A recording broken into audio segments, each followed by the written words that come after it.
ಒಬ್ಬ ವ್ಯಕ್ತಿ ದಿನಕ್ಕೆ 3ರಿಂದ 4 ಗಂಟೆ ಕೆಲಸ ಮಾಡಿದ್ರೆ 10 ಹಸುಗಳನ್ನ ಸುಲಭವಾಗಿ ಸಾಕ್ಬೋದು. ತಿಂಗಳಿಗೆ 50,000 ರೂಪಾಯಿ ಸಂಪಾದನೆ ಮಾಡ್ಬೋದು. ಇದು ತಮ್ರೂಲ್ ಅಕ್ಷಯ ಕಲ್ಪದ್ದು. ಇಲ್ಲ ಮನೇಲಿ ಗಂಡ ಹೆಂಡತಿ ಇಬ್ಬರಿದ್ದಾರೆ, ಅಥವಾ ಅಪ್ಪ ಅಮ್ಮನ ಸಪೋರ್ಟ್ ಇದೆ, ಅಣ್ಣ ತಮ್ಮ ಇಬ್ಬರಿದ್ದಾರೆ, ಸೊ ಇನ್ಯಾರಾದ್ರೂ ಒಬ್ರು ಕೈ ಜೋಡಿಸ್ತಾರೆ ಜೊತೆಗೆ ಅಂತಂದ್ರೆ 4ರಿಂದ 5 ಗಂಟೆ ಕೆಲಸ ಮಾಡಿದ್ರೆ 15ರಿಂದ 20 ಹಸು ಸಾಕ್ಬೋದು.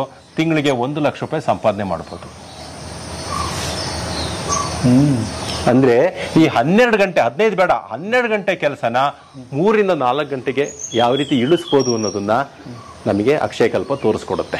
ಅದು ಕಳೆದ ವರ್ಷದ್ದು 400 ಕೋಟಿ ಆಗಿತ್ತು. ಈ ವರ್ಷ 500 ಕೋಟಿ ದಾಟುತ್ತೆ ಅನ್ನೋ ಒಂದು ನಿರೀಕ್ಷೆಯಲ್ಲಿ ಇದೀವಿ ನಾವು. ವಾರ್ಷಿಕ ವಹಿವಾಟು ಅದು ಎಷ್ಟು ಜನ?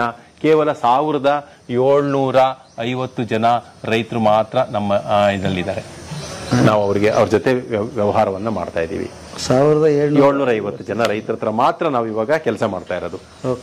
ಅಷ್ಟು ಜನದಿಂದ ನಮ್ಮ 500 ಕೋಟಿ ವಹಿವಾಟನ್ನ ನಡೆಸ್ತಾ ಇರತಕ್ಕಂಥ ಸಂಸ್ಥೆ ಇದು. ಹಾಗಾದ್ರೆ ಡೈಲಿ ಎಷ್ಟು ಲೀಟರ್ ಹಾಲು ಕಲೆಕ್ಟ್?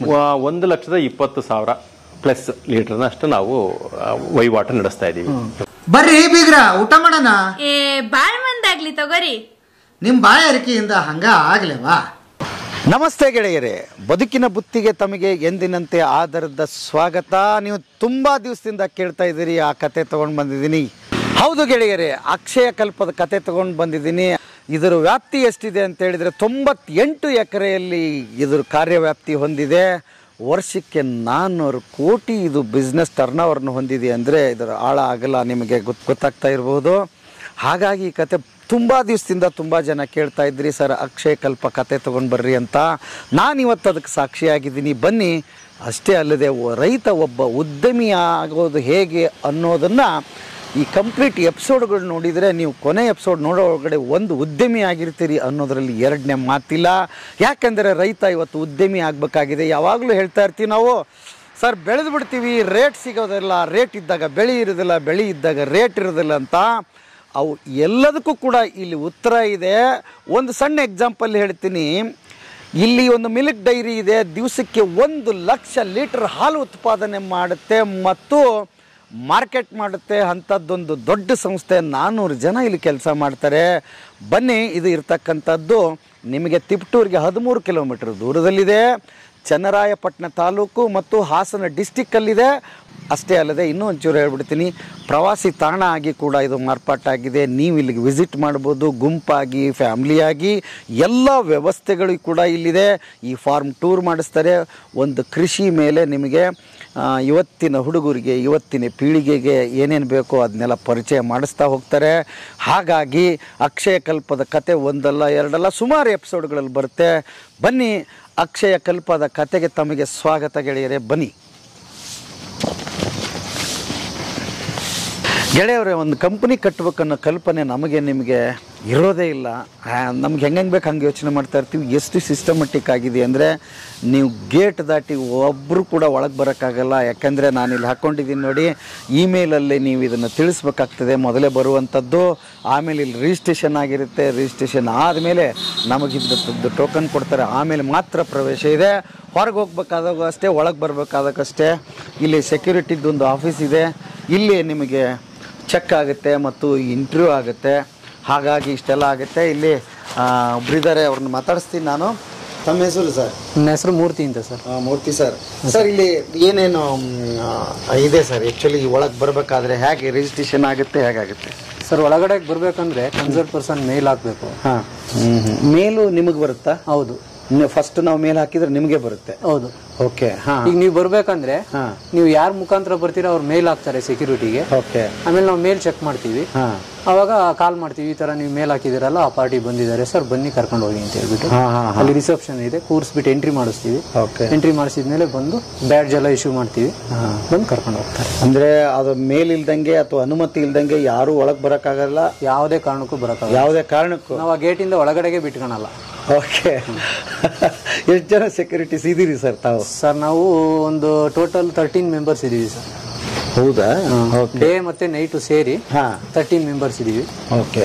ಈ ತರ ಎಂಪ್ಲಾಯಿ ಬಂದಾಗ ಅವ್ರು ನೋಡ್ತೀವಿ. ಅವ್ರು ನಮ್ಮ ಹತ್ರ ಇಲ್ಲಿ ಅಟೆಂಡೆನ್ಸ್ ಡೀಟೇಲ್ಸ್ ಇರುತ್ತೆ. ಅಟೆಂಡೆನ್ಸ್ ಹಾಕ್ಬಿಟ್ಟು ಅವ್ರನ್ನ ಒಳಗಡೆ ಕಳಿಸ್ತೀವಿ. ಓಕೆ. ತಾವು ಕಂಪನಿ ಕಡೆಯಿಂದನಾ ಅಥವಾ ಇಲ್ಲ ಸರ್, ನಾವು ಕಾಂಟ್ರಾಕ್ಟ್ ಏಜೆನ್ಸಿ ಕಡೆಯಿಂದ ಬಂದಿರ್ತಕ್ಕಂಥವ್ರು. ಚೆಕ್ ಆಗುತ್ತೆ ಹಿಂಗೆಲ್ಲ ಅವ್ರು ಏನೇ ತಂದ್ರು ಚೆಕ್ ಮಾಡ್ತೀವಿ. ಆಮೇಲೆ ಆಚೆಗೆ ಹೋಗೋವಾಗ್ಲೂ ಬ್ಯಾಗೇ ಚೆಕ್ ಇರುತ್ತೆ, ಒಳಗಡೆ ಬರುವಾಗ್ಲೂ ಬ್ಯಾಗ್ ಚೆಕ್ ಮಾಡ್ತೀವಿ. ಜೆಂಟ್ಸ್ ಗಳಿಗೆ ಬಾಡಿ ಪ್ರಿಸ್ಕ್ ಮಾಡ್ತೀವಿ. ಹೌದಾ? ಜೆಂಟ್ಸ್ ಗಳಿಗೆ ಬಾಡಿ ಪ್ರಿಸ್ಕ್ ಮಾಡ್ತೀವಿ. ಇನ್ನು ಡ್ರೈವರ್ಗಳಿಗೆ, ಜೆಂಟ್ಸ್ಗಳಿಗೆ, ಎಂಪ್ಲಾಯಿಗಳು, ಮ್ಯಾನೇಜರ್ಗೂ ಸಹ ಬಾಡಿ ಪ್ರಿಸ್ಕ್ ಮಾಡಿ ಒಳಗಡೆ ಮ್ಯಾನೇಜರ್ಗೂ ಸಹ ಬಾಡಿ ಪ್ರಿಸ್ಕ್. ಓಕೆ. ಎಷ್ಟು ವರ್ಷ ಆಯ್ತು ಈ ಫೀಲ್ಡ್ ಅಲ್ಲಿ ತಾವಿದ್ದು? ಸರ್ ನಂದು ಟೋಟಲ್ ಸೆಕ್ಯೂರಿಟಿ ಲೈನ್ ಅಲ್ಲಿ 22 ಇಯರ್ಸ್ ಇದೆ. ಇಲ್ಲಿ ಬಂದು 2 ಇಯರ್ಸ್ ಆಗಿದೆ. ಹೌದಾ? ಅದ್ಭುತ ಸೇವೆ ಸರ್ ನಿಮ್ದು. ಹೇಗೆ, ಏನು ಓದಿದಿರಿ, ಹೆಂಗ್ ಬಂದ್ರಿ ಈ ಫೀಲ್ಡ್ಗೆ? ಸರ್ ನಾನು ಡಿಗ್ರಿ ಮಾಡಿದ್ದೀನಿ, ಬಟ್ ಮನೆ ಕಡೆ ಪ್ರಾಬ್ಲಮ್ ಇಂದ ಬೆಂಗಳೂರಿಗೆ ಹೋದು. ಅದೇ ಇದೇ ಫೀಲ್ಡ್ ಆಯ್ಕೆ ಮಾಡ್ಕೊಂಡ್ವಿ. ಆಮೇಲೆ ಇದೇ ಇದ್ರಲ್ಲೇ ಗಾರ್ಡ್ ಆಗಿ, ಸೂಪರ್ವೈಸರ್ ಆಗಿ, ASO ಆಗಿ, ಆಮೇಲೆ ಇವಾಗ ಇಲ್ಲಿಗೆ ಬಂದಿದ್ದೀನಿ ಸೂಪರ್ವೈಸರ್ ಆಗಿ. ಸೂಪರ್. ಯಾವ ಕೆಲಸನೂ ಕೇಳಲ್ಲ ಸರ್, ಅಲ್ವಾ? ನೀವು ಈ ಮಟ್ಟಿಗೆ ಬೆಳೆದಿರಲ್ಲ, ಖುಷಿ ಆಯ್ತು ನನಗೆ. ಅಂದ್ರೆ ಶ್ರದ್ಧೆಯಿಂದ ಮಾಡಿದ್ರೆ ಯಾರಾದ್ರೂ ಮೇಲಕ್ಕೆ ಬರ್ಬೋದು ಅನ್ನೋದಕ್ಕೆ ನೀವು ಉದಾಹರಣೆ ಅಲ್ವಾ? Okay, thank you sir. Thank you ಗೆಳೆಯರೆ. ನಾವು ಸೆಕ್ಯೂರಿಟಿದು ಇದು ದಾಟ್ತಿದ್ದಂತೆ ಇದು ರಿಸೆಪ್ಷನ್. ಅಂದ್ರೆ ಇಲ್ಲಿ ನಿಮ್ಗೆ ಆರಾಮಾಗಿ ಇಲ್ಲಿ ಕೂತ್ಕೊಂಡು ಇಲ್ಲೊಂದು ವ್ಯವಸ್ಥೆ ಮಾಡಿದ್ದಾರೆ. ಅಂದ್ರೆ ಎಷ್ಟು ಸಿಸ್ಟಮೆಟಿಕ್ ಆಗಿ ಮಾಡಿದ್ದಾರೆ ಅಂದ್ರೆ ನಾವೆಲ್ಲ ಸಣ್ಣ ಸಣ್ಣ ಆಫೀಸ್ ಮಾಡೋರು ಅಥವಾ ಉದ್ಯೋಗ ಮಾಡೋರು ಇಂಥವೆಲ್ಲ ಸೂಕ್ಷ್ಮನ ಗಮನಿಸ್ಬೇಕಾಗ್ತದೆ. ಇಲ್ಲ ಅಂದ್ರೆ ಬಂದವರು ಎಷ್ಟೊತ್ತು ನಿಂತ್ಕೊಂತಾರೆ ಹೇಳ್ರಿ, ಬೇಜಾರಾಗ್ಬೋದು. ಮತ್ತು ನಿಮ್ಮನ್ನು ಆರಾಮಾಗಿ ಇಲ್ಲಿ ಕೂತ್ಕೊಂಡು ರೆಸ್ಟ್ ಮಾಡಿದಾಗ ಅವರು ನಿಮ್ಮನ್ನು ಯಾರು ಕನ್ಸಲ್ಟ್ ಮಾಡಿರ್ತೀರಿ ಅವ್ರು ಬಂದು, ಮತ್ತೆ ಯಾರನ್ನ ಕನ್ಸಲ್ಟ್ ಮಾಡಬೇಕು ಇಲ್ಲಿ ಬರೋದಂದ್ರೆ ಅಂಥದ್ದೇನಿಲ್ಲ. ಇಮೇಲ್ ಅಡ್ರೆಸ್ ಬರ್ತಾ ಇದೆ, ಕೆಳಗಡೆ ಫೋನ್ ನಂಬರ್ ಬರ್ತಾ ಇದೆ, ಅವ್ರಿಗೆ ಕಾಂಟ್ಯಾಕ್ಟ್ ಮಾಡಿ ಆಗುತ್ತೆ. ಬನ್ನಿ, ಹಂಗೆ ಒಂದು ಎಂಟ್ರಿ ತಗೋತೀನಿ. ಇಲ್ಲಿ ನೋಡಿ ಒಂದು ಅದ್ಭುತವಾದ ವ್ಯೂಸ್ ಕಾಣಿಸ್ತಾ ಇದೆ ನಮಗೆ. ಇದ್ರದ್ದೊಂದು ಪಾತೆ ಅದ್ಭುತ. ಒಳಗಡೆ ಒಂದು ಎಂಟ್ರಿನೇ ಭಾಳ ಚೆನ್ನಾಗಿದೆ. ನನಗಂತೂ ಒಂದು ಬೇರೆ ಲೋಕಕ್ಕೆ ಎಂಟ್ರಿ ಮಾಡ್ದಂಗಿದೆ. ಆ್ಯಕ್ಚುಲಿ ನೋಡಿ ಎಷ್ಟು ಚೆನ್ನಾಗಿ ಮಾಡಿದ್ದಾರೆ. ಅಂದರೆ ಇಲ್ಲೆಲ್ಲ ನಡೆಯತಕ್ಕಂಥದ್ದು ಕೃಷಿ ಚಟುವಟಿಕೆ. ಬಟ್ ಆ ಕೃಷಿ ಚಟುವಟಿಕೆನ ಎಷ್ಟು ಅಚ್ಚುಕಟ್ಟಾಗಿ ಮಾಡಿದ್ದಾರೆ. ನಿಮ್ಗೆ ಎಲ್ಲಿ ಹೋದರೂ ಬೋರ್ಡ್ ಕಾಣಿಸುತ್ತೆ. ಇನ್ನೊಂದು ನೀವು ಭಾಳ ಇಂಪಾರ್ಟೆಂಟ್ ಗಮನಿಸಬೇಕಾಗಿರೋದು ಏನು ಅಂತ ಹೇಳಿದ್ರೆ, ಇಲ್ಲಿ ಎಲ್ಲಿ ಬೇಕಲ್ಲಿ ಚಪ್ಪಲಿ ಹಾಕ್ಕೊಂಡು ಕೂಡ ಓಡಾಡೋ ಹಾಗಿಲ್ಲ, ಅಷ್ಟು ಸ್ಟ್ರಿಕ್ಟ್ ಮೇಂಟೈನ್ ಮಾಡ್ತಾರೆ. ಎಲ್ಲ ಕಡೆ ಚಪ್ಪಲಿ ಬಿಟ್ಟು ಓಡಾಡಬೇಕಾಗ್ತದೆ. ಕೆಲವು ಕಡೆ ಮಾತ್ರ ಅಲೋ ಇದೆ, ಇನ್ನು ಉಳಿದ ಕಡೆ ಇಲ್ಲ. ಹಾಗಾಗಿ ಅದು ಇದೆ. ಆಮೇಲೆ ಇಲ್ಲೊಂದು ಫ್ಯಾಮಿಲಿ ಬಂದಿದೆ ಇವತ್ತು, ಅವ್ರನ್ನೂ ನಾನು ಮಾತಾಡಿಸೋ ಪ್ರಯತ್ನ ಮಾಡ್ತೀನಿ. ಅವರು ಕೂಡ ಜೊತೆಯಾಗಿ ಒಂದು ಇಡೀ ಫ್ಯಾಮಿಲಿ ಬಂದಿದ್ದಾರೆ ಇಲ್ಲಿರೋದಕ್ಕೆ. ಇಲ್ಲಿ 2 ದಿವಸಕ್ಕೂ ಅವಕಾಶ ಇದೆ, 1 ದಿವಸಕ್ಕೂ ಕೂಡ ಇರೋದಕ್ಕೆ ನಿಮ್ಗೆ ಅವಕಾಶ ಇದೆ. ಇನ್ನು ರೈತರಿಗೆ ಏನಪ್ಪ ಅಂದರೆ, 1 ಎಕರೆನಲ್ಲಿ ನೀವು ಕೃಷಿ ಹೇಗೆ ಮಾಡ್ಬೋದು, 2 ಎಕರೆನಲ್ಲಿ ಹೇಗೆ ಮಾಡ್ಬೋದು, 5 ಎಕರೆನಲ್ಲಿ ಮಾಡ್ಬೋದು, 10 ಎಕರೆನಲ್ಲಿ ಹೇಗೆ ಮಾಡ್ಬೋದು, ಇಳುವರಿ ಹೇಗೆ ತೆಗಿಬಹುದು, ತಿಂಗಳ ಇನ್ಕಮ್ ಏನಿದೆ, ಡೈಲಿ ಇನ್ಕಮ್ ಏನು ಬರುತ್ತೆ, ವರ್ಷಕ್ಕೆ ಎಷ್ಟಾಗುತ್ತೆ, ಇಷ್ಟೆಲ್ಲ ಮಾಹಿತಿ ಇಲ್ಲಿ ಬಂದಾಗ ಸಿಗುತ್ತೆ. ಹಾಗಾಗಿ ರೈತರು ನೀವು ಇಲ್ಲಿ 2 ದಿವಸ ಟೈಮ್ ಮಾಡ್ಕೊಂಡು ಬಂದು ದಯವಿಟ್ಟು ಬರಬೇಕು. ಯಾಕೆ ಅಂತ ಹೇಳಿದರೆ, ಕೆಲಸ ಮಾಡ್ತಾನೆ ಇರ್ತೀವಿ, ರಿಸಲ್ಟ್ ಕಾಣಿಸೋದೇ ಇಲ್ಲ ನಮಗೆ. ಏನು ಎಲ್ಲಿ ತಪ್ತಾ ಇದೀವಿ ಅಂತ ಗೊತ್ತಾಗಲ್ಲ. ಯಾರ್ದೋ ಅನುಸರಣೆ ಮಾಡ್ತೀವಿ, ಇನ್ನೊಬ್ರು ಯಾರೋ ಹೇಳ್ತಾರೆ ಅದನ್ನು ಕೇಳ್ತೀವಿ, ಇನ್ಯಾರೋ ಏನು ಹೇಳ್ತಾರೆ ಅದನ್ನು ಕೇಳ್ತೀವಿ. ಕೊನೆಗೆ ಯೂಟ್ಯೂಬಲ್ಲಿ ಏನು ಮಾಡಿದ್ದಾರೆ ಅಂತ ನೋಡ್ತೀವಿ. ಅವೆಲ್ಲ ನಿಮಗೆ ಗೊಂದಲ ಶುರು ಆಗ್ಬಿಡುತ್ತೆ. ಇಂಥದ್ದು ಸೃಷ್ಟಿ ಮಾಡಿದಾರಲ್ಲ, ಇಂಥದ್ದು ನೋಡಿದಾಗ ನಿಮಗೆ 100 ಪ್ರಶ್ನೆಗಳಿಗೆ ಉತ್ತರ ಸಿಕ್ಬಿಡುತ್ತೆ. ಹಾಗಾಗಿ ಇಲ್ಲಿಗೆ ಬರಬೇಕು ನೀವು ಗೆಳೆಯರೇ, ಬನ್ನಿ. ಸರ್ ನಮಸ್ಕಾರ. ನಮಸ್ತೆ ಸರ್. ನಮಸ್ತೆ, ಸ್ವಾಗತ. ಅಕ್ಷಯ ಕಲ್ಪಕ್ಕೆ ಸ್ವಾಗತ. ಬನ್ನಿ ಸರ್. Thank you sir. ಸುಮಾರು ಒಂದು 6 ತಿಂಗಳ ಆಯ್ತು ಅಂತ. ಹೌದೌದು, ಮಾತಾಡಿ 6 ತಿಂಗಳಾಗಿದೆ. ಇವತ್ತು ಭೇಟಿ ಮಾಡುವಂತ ಒಂದು ಸುಯೋಗ ಬಂದಿದೆ. ನಾನು ಕೂಡ ಖುಷಿಯಿಂದ ಕಾಯ್ತಾ ಇದ್ದೀನಿ ನಮ್ಮ ಸಂಸ್ಥೆಯ ಬಗ್ಗೆ ನಿಮಗೆ ಪರಿಚಯ ಮಾಡ್ಕೊಡೋದಕ್ಕೆ. ಬಹಳ ಗೆಳೆಯರೇ, 6 ತಿಂಗಳಿಂದ ಪ್ರಯತ್ನ ಮಾಡ್ತಿದ್ದೆ ಅಕ್ಷಯ ಕಲ್ಪ ಒಂದು ಸಂಪೂರ್ಣ ವಿಸ್ತಾರವಾದ ವಿಡಿಯೋ ತಗೊಂಡ್ ಬರೋಣ ಅಂತ. ರಘುರಾಮ್ ಸರ್ ಹತ್ರ ಅವಾಗ ಕೇಳ್ತಾನೆ ಇದ್ದೆ. ಸರ್ ಎಷ್ಟು ಬ್ಯುಸಿ ಅಂದ್ರೆ, ಇಲ್ಲಿ ತರಬೇತಿದಾರರು ಬರ್ತಾ ಇರ್ತಾರೆ, 24 ಗಂಟೆ ಬ್ಯುಸಿ ಇರ್ತಾರೆ. ಹಾಗಾಗಿ ಇವತ್ತು ನಮಗೆ ಒದಗಿಸಿಕೊಟ್ಟಿದ್ದಾರೆ ರಘುರಾಮ್ ಸರ್ ಅಂತ. ಸಂಪೂರ್ಣ ವಿಚಾರ ತಿಳ್ಕೊಳ್ಳೋಣ. ಸರ್, ಅಕ್ಷಯ ಕಲ್ಪದ ಬಗ್ಗೆ ನಮಗೆ ಸುಮಾರು ವಿಡಿಯೋಗಳು ಅಲ್ಲಿ ಸಿಗುತ್ತೆ, ಅಲ್ಪ ಸ್ವಲ್ಪ ಮಾಹಿತಿ ಗೊತ್ತು. ಸಂಪೂರ್ಣ ವಿಚಾರ ತಾವು ಹೇಳೋದಾದರೆ ಹೇಗೆ? ಖಂಡಿತ ಸರ್, ನಾನು ಅದನ್ನ ಹೇಳ್ಬೇಕು ಅಂತೀನಿ. ದಯವಿಟ್ಟು ಕೂತ್ಕೊಳ್ಳಿ. ಅದ್ರ ಬಗ್ಗೆ ಪೂರ್ತಿ ವಿವರವಾಗಿ ನಾನು ತಿಳಿಸ್ಕೊಡ್ತೀನಿ. ಅಕ್ಷಯ ಕಲ್ಪ ಏನು, ಅದರ ಉದ್ದೇಶಗಳೇನು, ಅದನ್ನ ಯಾರು ಪ್ರಾರಂಭ ಮಾಡಿದ್ರು, ಯಾವಾಗ ಪ್ರಾರಂಭ ಆಯ್ತು ಅನ್ನೋದ್ರ ಬಗ್ಗೆ ಎಲ್ಲ ಕೂಲಂಕುಷವಾಗಿ ನಾನು ವಿಷಯ ತಿಳಿಸ್ಕೊಡ್ತೀನಿ. ದಯವಿಟ್ಟು ಕೂತ್ಕೊಳ್ಳಿ. ಸಂಸ್ಥೆ ಬಗ್ಗೆ ಮೊದಲನೇದಾಗಿ ಹೇಳಬೇಕು ಅಂತಂದ್ರೆ, ಈ ಸಂಸ್ಥೆ ಪ್ರಾರಂಭ ಆಗಿದ್ದು 2010 ಇಸ್ವಿ ಅಕ್ಟೋಬರ್ 2ನೇ ತಾರೀಕು. ಅಕ್ಟೋಬರ್ 2ನೇ ತಾರೀಕಿಗೆ ಏನಕ್ಕೆ ಪ್ರಾರಂಭ ಆಗುತ್ತೆ ಅಂದ್ರೆ ಅವತ್ತು ಗಾಂಧಿ ಜಯಂತಿ ಅಂತ. ಯಾವುದೇ ಪಂಚಾಂಗ ತೆಗೆದ್ಬಿಟ್ಟು ದಿನ ಚೆನ್ನಾಗಿದ್ಯಾ ಗಳಿಗೆ ಚೆನ್ನಾಗಿದ್ಯಾ ಅಂತ ನೋಡ್ಲಿಲ್ಲ. ಅವತ್ತು ಗಾಂಧಿ ಜಯಂತಿಯನ್ನು ಒಂದೇ ಕಾರಣಕ್ಕೆ ಅಕ್ಟೋಬರ್ 2ನೇ ತಾರೀಕು ಸಂಸ್ಥೆಯನ್ನು ಪ್ರಾರಂಭ ಮಾಡಲಾಗುತ್ತೆ. ಯಾಕೆ ಅಂತಂದ್ರೆ ಇಡೀ ಅಕ್ಷಯಕಲ್ಪ ಸಂಸ್ಥೆ ಗಾಂಧೀಜಿಯವರ ಸಿದ್ಧಾಂತದ ತಳಹದಿಯ ಮೇಲೆ ನಿಂತಿದೆ. ಯಾವುದಪ್ಪ ಸಿದ್ಧಾಂತ ಅಂತಂದ್ರೆ ಗ್ರಾಮ ಸ್ವರಾಜ್ ಅಂತ ಹೇಳಿ. ಗ್ರಾಮ ಸ್ವರಾಜ್ ಅಂತಂದ್ರೆ ಹಳ್ಳಿಗಳಲ್ಲಿ ಉದ್ಯೋಗಗಳನ್ನು ಸೃಷ್ಟಿ ಮಾಡೋದು, ಜೊತೆಗೆ ಅಲ್ಲಿ ಹಳ್ಳಿಯಲ್ಲಿ ಇರ್ತಕ್ಕಂಥ ಗ್ರಾಮೀಣ ಪ್ರದೇಶದಲ್ಲಿ ಇರ್ತಕ್ಕಂಥ ಜನಗಳ ಜೋಬನ್ನು ತುಂಬಿಸ್ತಕ್ಕಂಥದ್ದು. ಸೊ ಈ ಒಂದು ಗ್ರಾಮ ಸ್ವರಾಜ್ಯನ ಪದದ ಒಂದು ಘೋಷವಾಕ್ಯದ ಅರ್ಥ ಆಗಿರುತ್ತೆ. ಸೊ ಆ ಒಂದು ವಿಚಾರವಾಗಿ ಹೆಚ್ಚು ಪ್ರಭಾವಿತರಾದಂಥವ್ರು ಡಾಕ್ಟರ್ JNS ರೆಡ್ಡಿ ಅಂತ, ಈ ಸಂಸ್ಥೆಯ ಸಂಸ್ಥಾಪಕರು. ಅವರು ಸುಮಾರು 28 ವರ್ಷಗಳ ಕಾಲ ಬೈಫ್ ಅಂತಕ್ಕಂಥ ಒಂದು ಸಂಸ್ಥೆನಲ್ಲಿ ಕೆಲಸ ಮಾಡಿರ್ತಾರೆ. ಅದೊಂದು ಗ್ರಾಮೀಣಾಭಿವೃದ್ಧಿ ಸಂಸ್ಥೆ. ಸಾಕಷ್ಟು ಕಾರ್ಯಕ್ರಮಗಳನ್ನು ಅಲ್ಲಿ ಹಮ್ಮಿಕೊಂಡಿರ್ತಾರೆ. ಅಲ್ಲಿ ನೆಲ ಜಲ ಸಂರಕ್ಷಣೆ ಬಗ್ಗೆ ಇರ್ಬೋದು, ಅಥವಾ ಮರ ಆಧಾರಿತ ಕೃಷಿ ಬಗ್ಗೆ ಇರ್ಬೋದು, ಸುಸ್ಥಿರ ಕೃಷಿ ಬಗ್ಗೆ ಇರ್ಬೋದು, ರೈತರ ಜೊತೆಗೆ ಏನೆಲ್ಲ ಸಾಧ್ಯನೋ ಎಲ್ಲ ಕೆಲಸಗಳನ್ನು ಕೂಡ ಅವ್ರು ಮಾಡಿರ್ತಾರೆ. ಯಾಕೆ ಅಂದ್ರೆ ಅಲ್ಲೂ ಕೂಡ ಅವರು ರೈತರ ಅಭ್ಯುದಯಕ್ಕಾಗಿ ಸಾಕಷ್ಟು ಶ್ರಮವನ್ನು ವಹಿಸಿರ್ತಾರೆ. ಸೊ ಇದೆಷ್ಟೆಲ್ಲ ಮಾಡಿದ್ರು ಕೂಡ ಎಲ್ಲೋ ಒಂದ್ ಕಡೆ ಅವ್ರಿಗೆ ಕೊರಗಿರುತ್ತೆ. ರೈತ ಏನೇ ಆದ್ರೂ ಕೂಡ ಒಂದು ಸುಳಿ ಒಳಗಡೆ ಸಿಗಾಕೊಂಡು ಒದ್ದಾಡ್ತಾ ಇದ್ದಾನೆ, ಅದರಿಂದ ಆಚೆ ಬಂದಿಲ್ಲ, ಅವನು ಶ್ರೀಮಂತನಾಗಿಲ್ಲ, ಅವನು ಯಾವುದೋ ಬೇರೆ ಬೇರೆ ದಿಕ್ಕಿನಲ್ಲಿ ಹೋಗ್ತಾ ಇದ್ದಾನೆ, ಅವನಿಗೊಂದು ಮಾರ್ಗಸೂಚಿ ಅಥವಾ ರೋಡ್ ಮ್ಯಾಪ್ ಅನ್ನೋದು ಕೊಡಬೇಕಾಗಿದೆ ಅನ್ನತಕ್ಕಂಥ ಒಂದು ಚಿಂತನೆ ಅವರಲ್ಲಿ ಮೂಡಿದಾಗ ಈ ಒಂದು ಅಕ್ಷಯಕಲ್ಪ ಸಂಸ್ಥೆಯನ್ನು ಪ್ರಾರಂಭ ಮಾಡಬೇಕು ಅಂತ ಅವ್ರ ಆಲೋಚನೆಯನ್ನು ಮಾಡ್ತಾರೆ. ಸೊ ಅವರ ಅಣ್ಣನ ಮಗ ಆಗಿರ್ತಕ್ಕಂಥ ಶಶಿಕುಮಾರ್ ಅವರು ಅವರ ಚಿಕ್ಕಪ್ಪನ ಆಲೋಚನೆಗಳಿಗೆ ಮಾರು ಹೋಗಿ ಇದನ್ನ ಖಂಡಿತ ಕಾರ್ಯರೂಪಕ್ಕೆ ತರಬಹುದು ಅನ್ನೋ ಬಲವಾದ ಒಂದು ನಿಶ್ಚಯದಿಂದ ಅವರು ಒಂದು IT ಸಂಸ್ಥೆನಲ್ಲಿ, ವಿಪ್ರೋ ಅನ್ನೋ ಒಂದು ಸಂಸ್ಥೆನಲ್ಲಿ 17 ವರ್ಷಗಳ ಕಾಲ ಆ ಸಂಸ್ಥೆನಲ್ಲಿ ಕೆಲಸ ಮಾಡ್ತಾ ಇರ್ತಾರೆ. ಆ ಸಂಸ್ಥೆನಲ್ಲಿ ಕೈ ತುಂಬ ಸಂಬಳ ಬರ್ತಕ್ಕಂಥ ಕೆಲಸವನ್ನು ಬಿಟ್ಬಿಟ್ಟು ಅವರ ಚಿಕ್ಕಪ್ಪನ ಜೊತೆ ಕೈ ಜೋಡಿಸಿ ಈ ಸಂಸ್ಥೆಯನ್ನು ಸ್ಥಾಪನೆ ಮಾಡ್ತಾರೆ. ಇವತ್ತು ಡಾಕ್ಟರ್ JNS ರೆಡ್ಡಿಯವರು ನಮ್ಮೊಟ್ಟಿಗಿಲ್ಲ, ಆದರೆ ಅವರ ಚಿಂತನೆಗಳು, ಅವರ ಮಾರ್ಗದರ್ಶನ ನಮ್ಮೊಟ್ಟಿಗಿದೆ. ಅದನ್ನು ಇಟ್ಕೊಂಡು ಶಶಿಕುಮಾರ್ ಅವರು ಇದನ್ನ ನಮ್ಮ ದೇಶದ ಉದ್ದಗಲೂ ಕೂಡ ಇದನ್ನು ಹರಡಬೇಕು ಈ ಚಿಂತನೆಯನ್ನ ಅಂತ ಹೇಳಿ ಈಗಾಗಲೇ ಕರ್ನಾಟಕ ಅಲ್ಲದಲ್ಲೇನೆ ತಮಿಳುನಾಡು ಮತ್ತೆ ತೆಲಂಗಾಣ ಪ್ರದೇಶದಲ್ಲಿ ಕೂಡ ನಮ್ಮ ಚಟುವಟಿಕೆಗಳನ್ನು ಪ್ರಾರಂಭ ಮಾಡಿದ್ದೀವಿ. ಇದನ್ನ ಪ್ರತಿಯೊಂದು ಮೂಲೆಗಳಲ್ಲೂ ಕೂಡ ಇದನ್ನು ಹಬ್ಬಿಸಿ ರೈತರ ಒಂದು ಏಳಿಗೆಯನ್ನು ಕಾಪಾಡಬೇಕು ಅನ್ನೋದು ನಮ್ಮ ಸಂಸ್ಥೆಯ ಮೂಲ ಉದ್ದೇಶ. ಆ ಉದ್ದೇಶವನ್ನು ಇಟ್ಕೊಂಡು ಇವತ್ತು ನಮ್ಮ CEO ಆಗಿರ್ತಕ್ಕಂಥವ್ರು ಇದನ್ನ ಎಲ್ಲ ಕಡೆ ಇದನ್ನು ಹರಡ್ತಾ ಬರ್ತಾ ಇದ್ದಾರೆ. ಸೊ ಇದ್ರ ಉದ್ದೇಶಗಳು ಏನೇನು ಅಜೆಂಡಾ ಏನೇನಿತ್ತು ಅಂತಂತಂದ್ರೆ, ಮೊದಲನೇದಾಗಿ ನಮ್ಮ ಭಾರತೀಯ ಕೃಷಿಯನ್ನ ಪುನರುಜ್ಜೀವನಗೊಳಿಸಬೇಕು ಅಂತ. ಅಂದ್ರೆ ಹಾಳಾಗೋಗ್ಬಿಟ್ಟಿದೆ, ಅದಕ್ಕೇನಾದ್ರೂ ಮಾಡಿ ಬೇರೆ ತರದಲ್ಲಿ ಅರ್ಥವನ್ನ ಕಲ್ಪಿಸ್ಕೊಡ್ಬೇಕು ಅನ್ನೋದು ಈ ಸಂಸ್ಥೆಯ ಉದ್ದೇಶ. ಜೊತೆಗೆ ಈಗಾಗಲೇ ಸಾಕಷ್ಟು ಜನ ಹಳ್ಳಿಗಳನ್ನ ತೊರೆದು ನಗರ ಪ್ರದೇಶಗಳಿಗೆ ಕೆಲಸಗಳನ್ನು ಅರಸ್ಕೊಂಡು ಹೊರಟೋಗಿದ್ದಾರೆ. ಅವ್ರನ್ನ ವಾಪಸ್ ಕರ್ಕೊಂಡ್ಬಂದು ಕೃಷಿನಲ್ಲಿ ತೊಡಗಿಸ್ಬೇಕು, ಮತ್ತೆ ಹೋಗಕ್ಕೆ ತಯಾರಾಗಿರ್ತಕ್ಕಂಥವ್ರನ್ನ ತಡೆದು ಅವ್ರನ್ನ ಕೃಷಿನಲ್ಲೇ ಉಳಿಸ್ಬೇಕು ಅಂತ. ಸೊ ಈ ಚಿಂತನೆಗಳನ್ನ ಮಾಡಿದಾಗ ಯಾಕೆ ನಮ್ಮ ರೈತರ ಮಕ್ಕಳು ವಲಸೆ ಹೋಗ್ತಾ ಇದ್ದಾರೆ, ಯಾಕೆ ಗ್ರಾಮೀಣ ಪ್ರದೇಶಕ್ಕೆ ಬರೋದಕ್ಕೆ ಇಷ್ಟಪಡ್ತಾ ಇಲ್ಲ, ಜೊತೆಗೆ ರೈತರ ಮಕ್ಕಳಿಗೆ ಹೆಣ್ಣನ್ನ ಕೊಡ್ತಾ ಇಲ್ಲ, ಯಾರನ್ನ ಹೆಣ್ಣು ಮಕ್ಕಳುಗಳು ಕೂಡ ಬಂದು ರೈತರ ಮಕ್ಕಳನ್ನು ಮದುವೆ ಆಗ್ತಾ ಇಲ್ಲ. ಇದು ತಮಾಷೆ ವಿಷಯ ಆದ್ರೂ ಕೂಡ ತುಂಬಾ ಗಂಭೀರವಾದಂತ ವಿಷಯ. ಯಾಕೆಂದ್ರೆ ರೈತರ ಸಂತತಿ ನೆಕ್ಸ್ಟ್ ಬೆಳೆಯೋದಿಲ್ಲ ಇದೇ ತರ ಮುಂದುವರೆದ್ರೆ. ಸೊ ಹೀಗಾಗಿರೋದ್ರಿಂದ ಅದನ್ನ ಆಲೋಚನೆ ಮಾಡಿದಾಗ ಏನಾಗುತ್ತೆ ಅಂದ್ರೆ, ಇವತ್ತು ನಮ್ಮಲ್ಲಿ ಖರ್ಚು ವೆಚ್ಚಗಳು ಜಾಸ್ತಿ ಆಗಿದೆ, ನಮ್ಮಲ್ಲಿ ಬೇಡಿಕೆಗಳು ಜಾಸ್ತಿ ಆಗಿದೆ, ಅದಕ್ಕೆ ತಕ್ಕನಂಗೆ ನಮ್ಮಲ್ಲಿ ಆದಾಯ ಇಲ್ಲ. ಕೃಷಿನಲ್ಲಿ ಆದಾಯ ಇಲ್ಲ, ಕೃಷಿನಲ್ಲಿ ನಿಗದಿತವಾದ ಆದಾಯ ಇಲ್ಲ, ಯಾವಾಗ್ಲೂ ಬರುತ್ತೆ ಯಾವಾಗ್ಲೂ ಹೋಗುತ್ತೆ.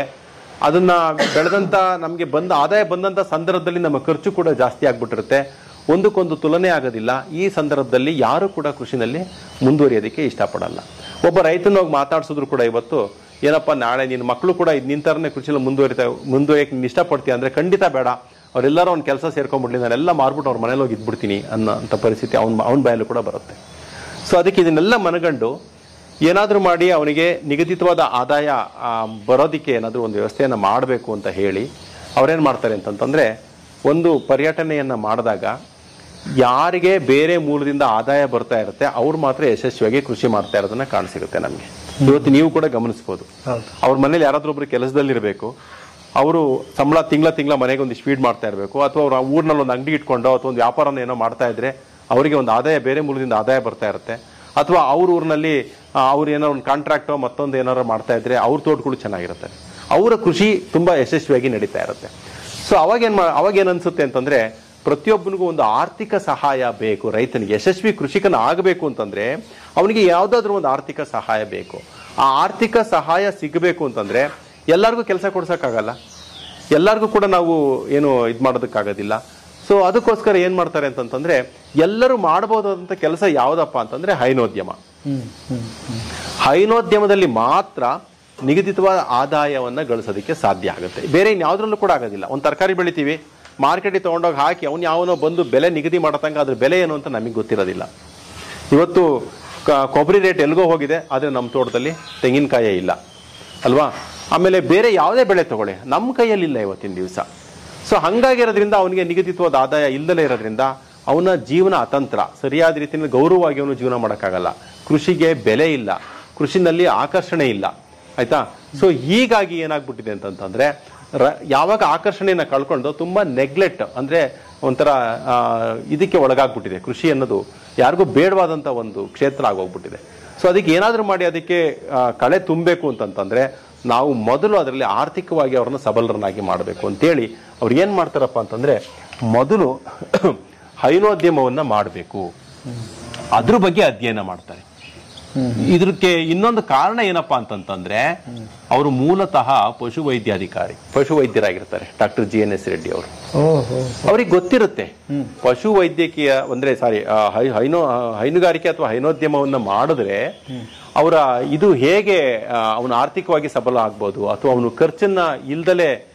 ಖರ್ಚನ್ನ ಕಮ್ಮಿ ಮಾಡಿಕೊಂಡು ಅವನ ಉತ್ಪಾದನೆ ವೆಚ್ಚವನ್ನು ಕಮ್ಮಿ ಮಾಡಿಕೊಂಡು ಹೇಗೆ ಅವನು ಅಭಿವೃದ್ಧಿಗೊಳ್ಬೋದು ಅನ್ನೋದ್ರ ಬಗ್ಗೆ ಅವರಿಗೆ ಗೊತ್ತಿರುತ್ತೆ. ಅದ್ರ ಬಗ್ಗೆ ತುಂಬಾ ಅಧ್ಯಯನ ಮಾಡಿ ಅದಕ್ಕೆ ಒಂದು ಮಾರ್ಗದರ್ಶನವನ್ನ ಕೊಡ್ತಾರೆ, ಯಾವ ರೀತಿ ಹೈನೋದ್ಯಮವನ್ನು ಯಶಸ್ವಿಯಾಗಿ ಮಾಡಬೇಕು ಅಂತಂದ್ಬಿಟ್ಟು.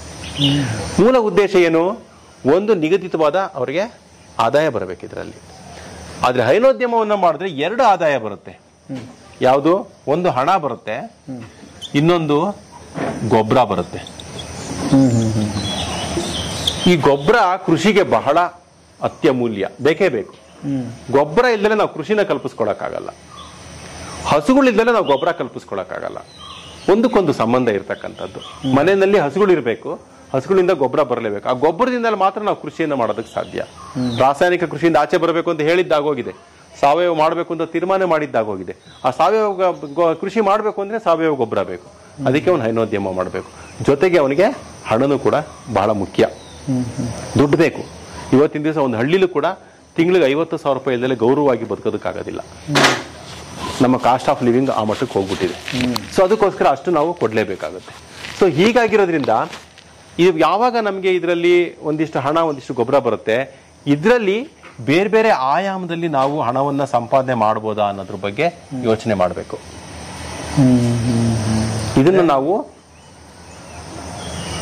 ಒಂದು ಸೆಂಟ್ರಲ್ ಇಟ್ಕೋಬೇಕು. ಅಂದ್ರೆ ಇದನ್ನ ಕೃಷಿಯ ಹೃದಯ ಭಾಗ ಅಂತ ಹೇಳ್ಬೋದು. ನಮ್ಮ ಹೃದಯದಿಂದ ಹೆಂಗೆ ರಕ್ತ ಎಲ್ಲ ಕಡೆನೂ ನಮ್ಗೆ ಚಲನೆ ಆಗುತ್ತೋ, ಇದರಿಂದ ಎರಡು ಸಂಪನ್ಮೂಲಗಳು ಕೂಡ ಎಲ್ಲ ಕಡೆ ನಾವು ಅದನ್ನು ತಗೊಂಡು ಹೋಗಿ ಅದನ್ನ ಕೃಷಿಯನ್ನು ನಾವು ಯಶಸ್ವಿಗೊಳಿಸ್ಬೇಕು. ಸೊ ಇದ್ರ ಬಗ್ಗೆ ಕೆಲಸ ಮಾಡಿದಾಗ, ಹೈನೋದ್ಯಮವನ್ನ ಮಾಡಬೇಕು ಅಂತ ಹೋದಾಗ, ನಾವು ರೈತರುಗಳು ಆಲ್ರೆಡಿ 10 ಹಸು 15 ಹಸು ಕಟ್ಕೊಂಡು ಕೆಲವರು ಅದರಲ್ಲೇ ಸಾಕಷ್ಟು ಯಶಸ್ಸನ್ನು ಗಳಿಸಿರೋರು ಇದ್ದಾರೆ, ನಮ್ಮಲ್ಲಿ ಇಲ್ಲ ಅಂತಲ್ಲ. ಅವ್ರ ಹತ್ರ ಹೋದಾಗ ಅವರಿಂದ ಬಂದಂತ ಉತ್ತರ ಏನಪ್ಪಾ ಅಂತಂದ್ರೆ, ನನ್ನ ಮಗನ್ ಕೆಲಸ ಸಿಕ್ಬಿಟ್ರೆ ಸಾಕು, ಎಲ್ಲ ಮಾರ್ಬಿಟ್ಟು ನಾನು ನೆಮ್ಮದಿ ಆಗ್ಬಿಡ್ತೀನಿ, ಸಾಕಾಗಿ ಹೋಗ್ಬಿಟ್ಟಿದೆ ನನಗೆ. ಯಾಕೆ ಅಂತಂದ್ರೆ ಅವನು ಬೆಳಿಗ್ಗೆ 5:15 ಹೇಳ್ತಾನೆ, ರಾತ್ರಿ 8:30 ತನಕನೂ ಕೂಡ ಅವನಿಗೆ ಕೆಲಸ. 2 ಹಸು ಇರ್ಲಿ, 3 ಹಸು ಇರ್ಲಿ, 4 ಹಸು ಇರ್ಲಿ, ಅವನ ಕೆಲಸ ಇದ್ದೇ ಇರುತ್ತೆ. ಕನಿಷ್ಠ ಅಂತಂದ್ರೂ ಕೂಡ 12 ರಿಂದ 15 ಗಂಟೆಗಳ ಕಾಲ ಅವನು ಕೆಲಸ ಮಾಡಬೇಕು ಮನೆಯಲ್ಲಿ. ಎಲ್ಲೂ ಹೋಗಂಗಿಲ್ಲ.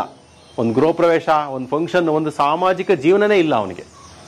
ಹಸುಗಳನ್ನ ಕಟ್ಕೊಂಡಿದ್ದೀನಿ ಅಂತಂದ್ರೆ ಅವ್ನು ಕಾಲಿಗೆ ಚೈನಾ ಕಟ್ಕೊಂಡಾಗ ಎಲ್ಲೂ ಹೋಗಂಗಿಲ್ಲ, ಯಾರಾದ್ರೂ ಒಬ್ರು ಮನೇಲಿ ಇರಲೇಬೇಕು ಅಂತ ಪರಿಸ್ಥಿತಿ. ಅದಕ್ಕೆ ಅವನಿಗೆ ಬೇಜಾರಾಗ್ಬಿಟ್ಟಿದೆ. ಸೊ ಇದನ್ನ ಸರಳೀಕರಣಗೊಳಿಸ್ಬೇಕು. ಯಾವ ರೀತಿ ಸರಳೀಕರಣಗೊಳಿಸ್ತಾರೆ ಅಂತಂದ್ರೆ, ಒಬ್ಬ ವ್ಯಕ್ತಿ ದಿನಕ್ಕೆ 3 ರಿಂದ 4 ಗಂಟೆ ಕೆಲಸ ಮಾಡಿದ್ರೆ 10 ಹಸುಗಳನ್ನ ಸುಲಭವಾಗಿ ಸಾಕ್ಬೋದು, ತಿಂಗಳಿಗೆ 50,000 ರೂಪಾಯಿ ಸಂಪಾದನೆ ಮಾಡಬಹುದು. ಇದು ತಮ್ಮ ರೂಲ್, ಅಕ್ಷಯ ಕಲ್ಪದ್ದು. ಇಲ್ಲ ಮನೇಲಿ ಗಂಡ ಹೆಂಡತಿ ಇಬ್ಬರಿದ್ದಾರೆ, ಅಥವಾ ಅಪ್ಪ ಅಮ್ಮನ ಸಪೋರ್ಟ್ ಇದೆ, ಅಣ್ಣ ತಮ್ಮ ಇಬ್ಬರಿದ್ದಾರೆ, ಸೊ ಇನ್ಯಾರಾದ್ರೂ ಒಬ್ರು ಕೈ ಜೋಡಿಸ್ತಾರೆ ಜೊತೆಗೆ ಅಂತಂದ್ರೆ 4 ರಿಂದ 5 ಗಂಟೆ ಕೆಲಸ ಮಾಡಿದ್ರೆ 15 ರಿಂದ 20 ಹಸು ಸಾಕ್ಬೋದು, ತಿಂಗಳಿಗೆ 1 ಲಕ್ಷ ರೂಪಾಯಿ ಸಂಪಾದನೆ ಮಾಡಬಹುದು. ಅಂದ್ರೆ ಈ 12 ಗಂಟೆ, 15 ಬೇಡ, 12 ಗಂಟೆ ಕೆಲಸನ 3 ರಿಂದ 4 ಗಂಟೆಗೆ ಯಾವ ರೀತಿ ಇಳಿಸ್ಬೋದು ಅನ್ನೋದನ್ನ ನಮಗೆ ಅಕ್ಷಯ ಕಲ್ಪ ತೋರಿಸ್ಕೊಡುತ್ತೆ. ದಿವಸ ಮೇವು ಕುಯ್ಬೇಕು. ಎಷ್ಟು ದಿವಸ ಅಂತ ಕುಯ್ಯೋದಕ್ಕೆ ಸಾಧ್ಯ? ಅದಕ್ಕೆ ರಸ್ಮೆ ಮಾಡೋದನ್ನ ಹೇಳ್ಕೊಟ್ವಿ. ಬೆಳಿಗ್ಗೆ ಮಧ್ಯಾಹ್ನ ಸಾಯಂಕಾಲ ಅದಕ್ಕೆ ಮೇವು ಹಾಕಬೇಕು, ಬೂಸ ಇಡಬೇಕು, ಆ ಪಾತ್ರೆಗಳನ್ನೆಲ್ಲ ತೊಳೆದಿಡಬೇಕು. ಎಷ್ಟು ದಿವಸ ಅಂತ ಮಾಡೋದಕ್ಕೆ ಸಾಧ್ಯ? ಸೊ ಅದಕ್ಕೆ TMR ಅನ್ನೋದನ್ನು ಹೇಳ್ಕೊಟ್ವಿ. ಒಂದೇ ಸತಿ ಮೇವು ಕೊಟ್ಬಿಡಪ್ಪ ನೀನು ಸಾಕು ಅಂತ ಹೇಳಿ. ಹಸುಗಳಿಗೆ ದಿವಸ ಸ್ನಾನ ಮಾಡಿಸ್ಬೇಕು. 10 ಹಸುಗೆ ಸ್ನಾನ ಮಾಡಿಸ್ಬೇಕು ಅಂದ್ರೆ 3 ರಿಂದ 4 ಗಂಟೆ ಟೈಮ್ ಬೇಕು ಅವನಿಗೆ. ಸ್ನಾನ ಮಾಡಿಸೋ ಅವಶ್ಯಕತೆ ಇಲ್ಲಪ್ಪ, ಹಸುನ್ ಕಟ್ಟದ್ ಬಿಟ್ಬಿಡು ಅಂತ ಹೇಳ್ಕೊಟ್ವಿ. ಸೊ ಈ ಥರದಲ್ಲಿ ರೈತನಿಗೆ ತರಬೇತಿಯನ್ನು ಕೊಟ್ಟು ಅವನು 12 ಗಂಟೆ ಕೆಲಸನ 3 ರಿಂದ 4 ಗಂಟೆಗೆ ಇಳಿಸಿದ್ವಿ. ಯಾವಾಗ 12 ಗಂಟೆ ಕೆಲಸನ 4 ಗಂಟೆಗೆ ಇಳಿಸಿದ್ವಿ, ಇನ್ನು 8 ಗಂಟೆ ಕಾಲ ಕೆಲಸ ಅವನಿಗೆ ಉಳಿತು ಟೈಮ್. ಅವನಿಗೆ ಒಬ್ಬ ರೈತ 12 ಗಂಟೆ ಕೆಲಸ ಮಾಡೇ ಮಾಡ್ತಾನೆ, ಆಯ್ತಾ? ಆ 8 ಗಂಟೆ ಟೈಮ್ನಲ್ಲಿ ಅವನೇನೇನು ಮಾಡ್ಕೋಬಹುದು? ಒಂದಿಷ್ಟು ತರಕಾರಿ ಬೆಳ್ಕೋಬಹುದು, ಒಂದಿಷ್ಟು ತೋಟಗಾರಿಕೆ ಮಾಡಬಹುದು. ಬಾಳೆ ಇರ್ಬೋದು, ತೆಂಗಿರ್ಬೋದು, ಅಥವಾ ಹಣ್ಣಿನ ಬೆಳೆ ಆಗಿರ್ಬೋದು, ಏನಾದರೂ ಬೇರೆ ತೋಟಗಾರಿಕೆ ಬೆಳೆನೂ ಕೂಡ ಅವನು ಮಾಡ್ಕೋಬಹುದು. ಒಂದಿಷ್ಟು ಕೋಳಿ ಸಾಕಾಣಿಕೆ ಮಾಡಬಹುದು. ನಿಮ್ಗೆ ಅದನ್ನೆಲ್ಲ ತೋರಿಸ್ತೀನಿ ನಾನು, ಯಾವ ರೀತಿ ಕೋಳಿ ಸಾಕಾಣಿಕೆಯನ್ನು ಕೂಡ ಸುಲಭವಾಗಿ ಮಾಡ್ಬೋದು, ತರಕಾರಿಯನ್ನು ಯಾವ ರೀತಿ ಸುಲಭವಾಗಿ ಬೆಳಿಬೋದು ಅನ್ನೋದನ್ನ ನಾನು ನಿಮ್ಮನ್ನು ಕರ್ಕೊಂಡೋಗಿ ನಿಮ್ಮನ್ನು ತೋರಿಸ್ತೀನಿ. ಆಮೇಲೆ ಜೇನು ಕೃಷಿ ಮಾಡ್ಬೋದು, ಆಮೇಲೆ ಒಂದಿಷ್ಟು ನರ್ಸರಿ ಮಾಡ್ಕೋಬಹುದು, ಆಮೇಲೆ ಅಣಬೆ ಕೃಷಿ ಮಾಡಬಹುದು, ಮೀನು ಸಾಕಾಣಿಕೆ ಮಾಡಬಹುದು. ಇಷ್ಟೆಲ್ಲ ಮಾಡಬಹುದು ಸರ್, ಏನ್ ಬೇಕಾದ್ರೂ ಮಾಡಬಹುದು, ಅವಕಾಶಗಳು. ಅದಕ್ಕೆ ಈ ಸಂಸ್ಥೆಗೆ ಅಕ್ಷಯ ಕಲ್ಪ ಅಂತ ಹೆಸರಿಟ್ಟಿರೋದು. ನಿಮ್ಗೆ ಇದೊಂದೇ ರಂಗದಲ್ಲಿ ಇದೆಲ್ಲ ಸಾಧ್ಯತೆಗಳು, ಇನ್ನು ಏನೇನು ಬೇಕಾದ್ರೂ ಮಾಡಬಹುದು. ಮೌಲ್ಯವರ್ಧನೆ ಮಾಡಬಹುದು, ಮೊಲ ಸಾಕಾಣಿಕೆ ಮಾಡಬಹುದು, ಡಾಗ್ ಬ್ರೀಡಿಂಗ್ ಮಾಡಬಹುದು. ಮಾಡ್ಬೋದೇ ಇಲ್ವ ತೋಟದಲ್ಲಿ? ಅಂದ್ರೆ ಈ ಉಳಿದ 8 ಗಂಟೆಯಲ್ಲಿ ಇದನ್ನೆಲ್ಲ ಮಾಡಬಹುದು. 8 ಗಂಟೆ ಎಲ್ಲದನ್ನೂ ಮಾಡೋಕ್ಕಾಗಲ್ಲ, ಕನಿಷ್ಠ ಒಂದು 5 ಆಕ್ಟಿವಿಟಿನಾದ್ರೂ ಮಾಡಬಹುದು. ಎಲ್ಲದನ್ನೆಲ್ಲ ಮಾಡಕ್ ಆಗದಲ್ಲೇ ಇರ್ಬೋದು. ಮನೇಲಿ ಜನ ಇಲ್ಲ ಇವತ್ತಿನ ದಿವಸ, ಮನೆ ತುಂಬಾ ಮುಂದೆ ಜನ ಇರ್ತಿದ್ರು, ಇವತ್ತು ಜನ ಇಲ್ಲ ಅಲ್ವಾ? ಕನಿಷ್ಠ ಅಂದ್ರೂ ಕೂಡ 4 ರಿಂದ 5 ಚಟುವಟಿಕೆಗಳನ್ನಾದ್ರೂ ಕೂಡ ಅವ್ರು ತೊಡಗಿಸ್ಕೋಬಹುದು. ಎಲ್ಲದನ್ನ ಆಯ್ಕೆಗಳಿದಾವೆ ನಮಗೆ. ಅದಕ್ಕೆ ಅಕ್ಷಯ ಅಂತಂದ್ರೆ ಏನಪ್ಪಾ ಅಂತಂದ್ರೆ ಕೊನೆನೇ ಇದ್ದಲ್ಲೇ ಇರತಕ್ಕಂಥದ್ದು. ಕಲ್ಪ ಅಂತಂದ್ರೆ ಸಾಧ್ಯತೆಗಳು ಅಂತ, ಅನ್ಲಿಮಿಟೆಡ್ ಪಾಸಿಬಿಲಿಟೀಸ್, ಕೊನೆ ಇಲ್ಲದ ಸಾಧ್ಯತೆಗಳು. ಅದು ಸಾಧ್ಯ ಇರೋದು ಕೃಷಿನಲ್ಲಿ ಮಾತ್ರ. ನೋಡಿ, ಇದ್ರಲ್ಲಿ ಮತ್ತೆ ಕೌಲಾಗುತ್ತೆ. ತೋಟಗಾರಿಕೆಗೆ ಹೋಗ್ತೀರಾ, ಬಾಳೆ ಒಂದು ಕೌಲು, ತೆಂಗು ಒಂದು ಕೌಲು, ಹಣ್ಣಿನ ಬೆಳೆ ಸೀಬೆ ಒಂದು ಕೌಲು, ಮತ್ತೊಂದು ಇನ್ನೊಂದು ಎಂಥದ್ದು ಬೆಳೆ ಅದೊಂದು ಕೌಲು. ಈ ಥರ ಕೌಲುಗಳು ಬೇಕಷ್ಟು. ಅದನ್ನ ಮುಂದೆ ಮೌಲ್ಯವರ್ಧನೆ ಮಾಡ್ತೀನಿ. ಅದಕ್ಕೆ ಎಂಡಿಲ್ಲ. ತರಕಾರಿನಲ್ಲಿ ಎಷ್ಟರ ತರಕಾರಿ, 28 ತರಕಾರಿ ನಾವು ಬೆಳೀತಾ ಇದ್ದೀವಿ. ಎಷ್ಟರ ತರಕಾರಿ ಬೆಳಿತೀರಾ? ಆ ತರಕಾರಿಗಳನ್ನ ನೀವು ಮತ್ತೆ ಮೌಲ್ಯವರ್ಧನೆ ಮಾಡ್ಬೋದಾ? ಕೊನೆನೇ ಇರೋದಿಲ್ಲ. ಅದಕ್ಕೆ ಅನ್ಲಿಮಿಟೆಡ್ ಪಾಸಿಬಿಲಿಟೀಸ್ ಅಂತ ಹೇಳೋದು. ಕೊನೆನೇ ಇಲ್ದಲೇ ಇರತಕ್ಕಂಥ ಸಾಧ್ಯತೆಗಳನ್ನೇ ಅರ್ಥನೇ ಅಕ್ಷಯಕಲ್ಪ ಅಂತ. ಸೊ ಈ ನಿಟ್ಟಿನಲ್ಲಿ ಅಕ್ಷಯಕಲ್ಪ ಕೆಲಸ ಮಾಡ್ತಾ ಇದೆ. ಹೇಗೆ? ಒಂದು 3 ರಿಂದ 4 ಎಕರೆ ಜಮೀನು ಇರ್ತಕ್ಕಂಥ ಒಬ್ಬ ಸಾಮಾನ್ಯ ರೈತ ಒಂದು ತಿಂಗಳಿಗೆ 1 ಲಕ್ಷ ರೂಪಾಯಿಯನ್ನ ಹೇಗೆ ಸಂಪಾದನೆ ಮಾಡಬಹುದು? ಸಂಪಾದನೆ ಅಲ್ಲ, ಇದು ಉಳಿತಾಯ. ಅಂದ್ರೆ ಅವನು ನಿವ್ವಳ ಲಾಭವನ್ನು ಹೇಗೆ ಗಳಿಸಬಹುದು? ಖರ್ಚು ಕಳೆದು. ನಾನು ನಿಮ್ಗೆ ಹೇಳಿದೆ, 3 ರಿಂದ 4 ಗಂಟೆ ಕೆಲಸ ಮಾಡಿದ್ರೆ 10 ಹಸುವನ್ನು ಸಾಕ್ಬೋದು. 3 ರಿಂದ 4 ಎಕರೆ ಜಮೀನಿರೋ ತಿಂಗಳು 50,000 ರೂಪಾಯಿ ಸಂಪಾದನೆ ಮಾಡ್ಬೋದು. ಸೊ ಈಗ 50,000 ರೂಪಾಯಿ ಹಾಕೊಳ್ಳೋಣ. ಹಾಲಿನಿಂದ ಅವ್ನಿಗೆ 50,000 ರೂಪಾಯಿ. ಅಲ್ಲಿ ಹುಟ್ಟ ಹೆಣ್ಗರುಗಳಿಂದ ಹೇಳ್ತಾ ಇಲ್ಲ ನಾನು, ಸಗಣಿದಕ್ಕೆ ಬೆಲೆ ಕಟ್ತಾ ಇಲ್ಲ ನಾನು. ಯಾಕೆಂದ್ರೆ ಸಗಣಿ ಅವನಿಗೆ ಬೇಕಿಲ್ಲ, ಎಲ್ಲದಕ್ಕೂ ಉಪಯೋಗಿಸ್. ತರಕಾರಿಗೆ, ತೋಟಗಾರಿಕೆ ಅವ್ನು ಮಾರಂಗಿಲ್ಲ, ಉಪಯೋಗಿಸ್ಕೋಬೇಕು ಅವನು. ಅದಕ್ಕೆ ಬಟ್ ಬೆಲೆ ಇದೆ, ಬಟ್ ಅವನು ಅದನ್ನು ಮಾರಂಗಿಲ್ಲ. ಆಯ್ತಾ? 50,000 ರೂಪಾಯಿ ಅವನಿಗೆ ಹಾಲಿನಿಂದ ಆದಾಯ ಬರುತ್ತೆ. ಅದನ್ನ ನಾವು ಪ್ರೂವ್ ಮಾಡಿ ತೋರಿಸಿದೀವಿ. ನಾವು ನಮ್ಮ ತರಬೇತಿನಲ್ಲಿ ಅದನ್ನ ಕಣ್ಣಿಗೆ ಕಟ್ಟದಂಗೆ ಅವ್ರಿಗೆ ಹೇಳ್ಕೊಡ್ತೀವಿ. ಹಂಗೆ ಬರುತ್ತೆ ನಿಮ್ಗೆ 50,000 ರೂಪಾಯಿ ಆದಾಯ. 50ಗಿಂತ ಜಾಸ್ತಿ ಬರುತ್ತೆ, ಬೇಡ ಕನಿಷ್ಠ 50 ಇಟ್ಕೊಳ್ಳೋಣ ನಾವು. ಆಯ್ತಾ? ನೆಕ್ಸ್ಟ್ ತರಕಾರಿ ಒಂದು 5,000 ರೂಪಾಯಿ ನಿರೀಕ್ಷೆ ಇಟ್ಕೊಳ್ಳೋಣ, ಜಾಸ್ತಿ ಬೇಡ. ತರಕಾರಿ ಫೇಲ್ ಇರೋದ್ರೆ ನಮ್ಗೆ 5,000 ರೂಪಾಯಿ ಫೇಲ್ ಆಗುತ್ತೆ ಅಷ್ಟೇನೆ. 5,000 ರೂಪಾಯಿ ಮಾತ್ರ ಬರುತ್ತೆ ಅಂತ ಇಟ್ಕೊಂಡು. ತೋಟಗಾರಿಕೆನಲ್ಲಿ ಆವರೇಜ್ 3 ರಿಂದ 4 ಎಕರೆ ಜಮೀನು ಇರೋನ್ಗೆ ಕನಿಷ್ಠ ಅಂದ್ರೂ ಕೂಡ 30,000 ರೂಪಾಯಿ ಇನ್ಕಮ್ ಬರುತ್ತೆ. ವರ್ಷಕ್ಕೆ 3,60,000 ರೂಪಾಯಿ ಅಂತೂ ಆದಾಯ ಬರುತ್ತೆ. ತೆಂಗಿರ್ಬೋದು, ಬಾಳೆ ಇರ್ಬೋದು, ಮತ್ತೊಂದು ಹಣ್ಣಿನ ಬೆಳೆ ಇರ್ಬೋದು, ಯಾವುದೋ ಒಂದು ಜಾಕಾಯೋ, ಮೆಣಸೋ, ಮತ್ತೊಂದು ಏನೋ ಬೆಳೆದಿದ್ದಾನೆ ಅಂತ ಇಟ್ಕೊಳ್ಳಿ. ಅವನಿಗೆ ಕನಿಷ್ಠ ಅಂದ್ರೂ ಕೂಡ ಜಾಸ್ತಿ ಬರುತ್ತೆ. ಅದರಲ್ಲಿ ಹೇಳ್ಬಾರ್ದು. ಅಡಿಕೆ ಇದ್ದುಬಿಟ್ರೆ ಒಂದು ವರ್ಷಕ್ಕೆ 5-6 ಲಕ್ಷ ರೂಪಾಯಿ ಆದಾಯ ಬರುತ್ತೆ 1 ಎಕರೆನಲ್ಲಿ. ಇದೆಲ್ಲ ಒಟ್ಟಾರೆ 1 ಎಕರೆನಲ್ಲಿ ಹೇಳ್ತಾ ಇರೋದು. 3 ರಿಂದ 4 ಎಕರೆ ಜಮೀನಲ್ಲಿ 3 ರಿಂದ 4 ಎಕರೆ ಜಮೀನಲ್ಲಿ ಆವರೇಜ್ 30,000 ರೂಪಾಯಿ ಅವನಿಗೆ ಆದಾಯ ಬರುತ್ತೆ. ಕನಿಷ್ಠ ಅಂತ ಇಟ್ಕೋಬಹುದು. ಅವನು ಖರ್ಚೆಲ್ಲ ಕಳೆದು ಉಳಿಸ್ಬೋದು ಅವನು. ಕೋಳಿ ಸಾಕಾಣಿಕೆನಲ್ಲಿ ಈ ನಮ್ಮಲ್ಲಿ 176 ಕೋಳಿ ಇದೆ. 126 ಕೋಳಿಗೆ ಸರಾಸರಿ ನಮಗೆ 90 ಮೊಟ್ಟೆ ಸಿಗ್ತಾ ಇದೆ. ಅಂದರೆ 200 ಕೋಳಿಗೆ 100 ಮೊಟ್ಟೆ ಸಿಗ್ದಂಗಾಯ್ತು. ಅಲ್ಲಿಗೆ ಅವನ ರೈತ ಬರೀ 100 ಮೊಟ್ಟೆಗೆ ನಮಗೆ ದುಡ್ಡು ಎಷ್ಟಾಗುತ್ತಪ್ಪ ಅಂದರೆ ಡೈಲಿ 1,000 ರೂಪಾಯಿ ದುಡ್ಡಾಯಿತು. ತಿಂಗಳಿಗೆ 30,000 ರೂಪಾಯಿ ಆದಾಯ ಆಯಿತು. ಅದ್ರಲ್ಲಿ 10,000 ರೂಪಾಯಿ ಖರ್ಚು ಮಾಡಿದ್ರೆ 20,000 ರೂಪಾಯಿ ಅವ್ನಿಗೆ ಆದಾಯ ಆಯಿತು. ಹೌದಾ? ಸೊ ಇಲ್ಲಿ ಅವನು 20,000 ಬೇಡ, 100 ಕೋಳಿ ಸಾಕಿದ್ದಾನೆ ಅಂತಂದ್ರೂ ಕೂಡ 10,000 ರೂಪಾಯಿ ಅವ್ನಿಗೆ ಆದಾಯ ಅಂತ ಇಟ್ಕೊಳ್ಳೋಣ. ಹೆಚ್ಚು ಶ್ರಮ ವಹಿಸೋದು ಬೇಡ. ಜೇನು ಸಾಕಾಣಿಕೆ ಮಾಡೋದ್ರಿಂದ ಇದನ್ನ ಕಡ್ಡಾಯವಾಗಿ ಪ್ರತಿಯೊಬ್ಬರು ಕೂಡ ಇವತ್ತಿನ ದಿವಸ ಜೇನು ಸಾಕಾಣಿಕೆ ಮಾಡಲೇಬೇಕು. ಯಾಕೆ ಅಂತಂದ್ರೆ ಜೇನುಗಳು ಸಂತತಿ ನಶಿಸಿ ಹೋಗ್ತಾ ಇದೆ. ಜೇನುಗಳಿಂದಲೇ ನಮಗೆ 80% ಆಹಾರ ಸಿಗ್ತಾ ಇದೆ. ಆ ಜೇನುಗಳು ಪರಾಗಸ್ಪರ್ಶ ಮಾಡದಲ್ಲೇ ಇದ್ರೆ ನಮ್ಗೆ ಆಹಾರ ಇಲ್ಲ. ಅದಕ್ಕೋಸ್ಕರ ಕಡ್ಡಾಯವಾಗಿ ನಾವು ಇವತ್ತಿನ ದಿವಸ ಕಳೆನಾಶಕಗಳನ್ನ ಹೊಡೆದು, ವಿಶೇಷವಾಗಿ ಹೇಳ್ತೀನಿ, ಕೀಟನಾಶಕಗಳನ್ನ ಹೊಡೆದು ನಾವು ಜೇನುಗಳನ್ನ ಸಾಯಿಸ್ಬಿಟ್ಟಿದೀವಿ. ಆಯ್ತಾ? ಸೊ ಅದಕ್ಕೋಸ್ಕರ ಜೇನನ್ನ ಕಡ್ಡಾಯವಾಗಿ ಪ್ರತಿಯೊಬ್ರು ಸಾಕ್ಲೇಬೇಕು. ಸೊ ಇದರಿಂದ ಒಂದು ತಿಂಗಳಿಗೆ 5,000 ರೂಪಾಯಿ ಆದಾಯನ ನಿರೀಕ್ಷೆ ಇಟ್ಕೊಳ್ಳಿ, ಸಾಕು, ಅವನೇನು ಜಾಸ್ತಿ ಬೇಡ.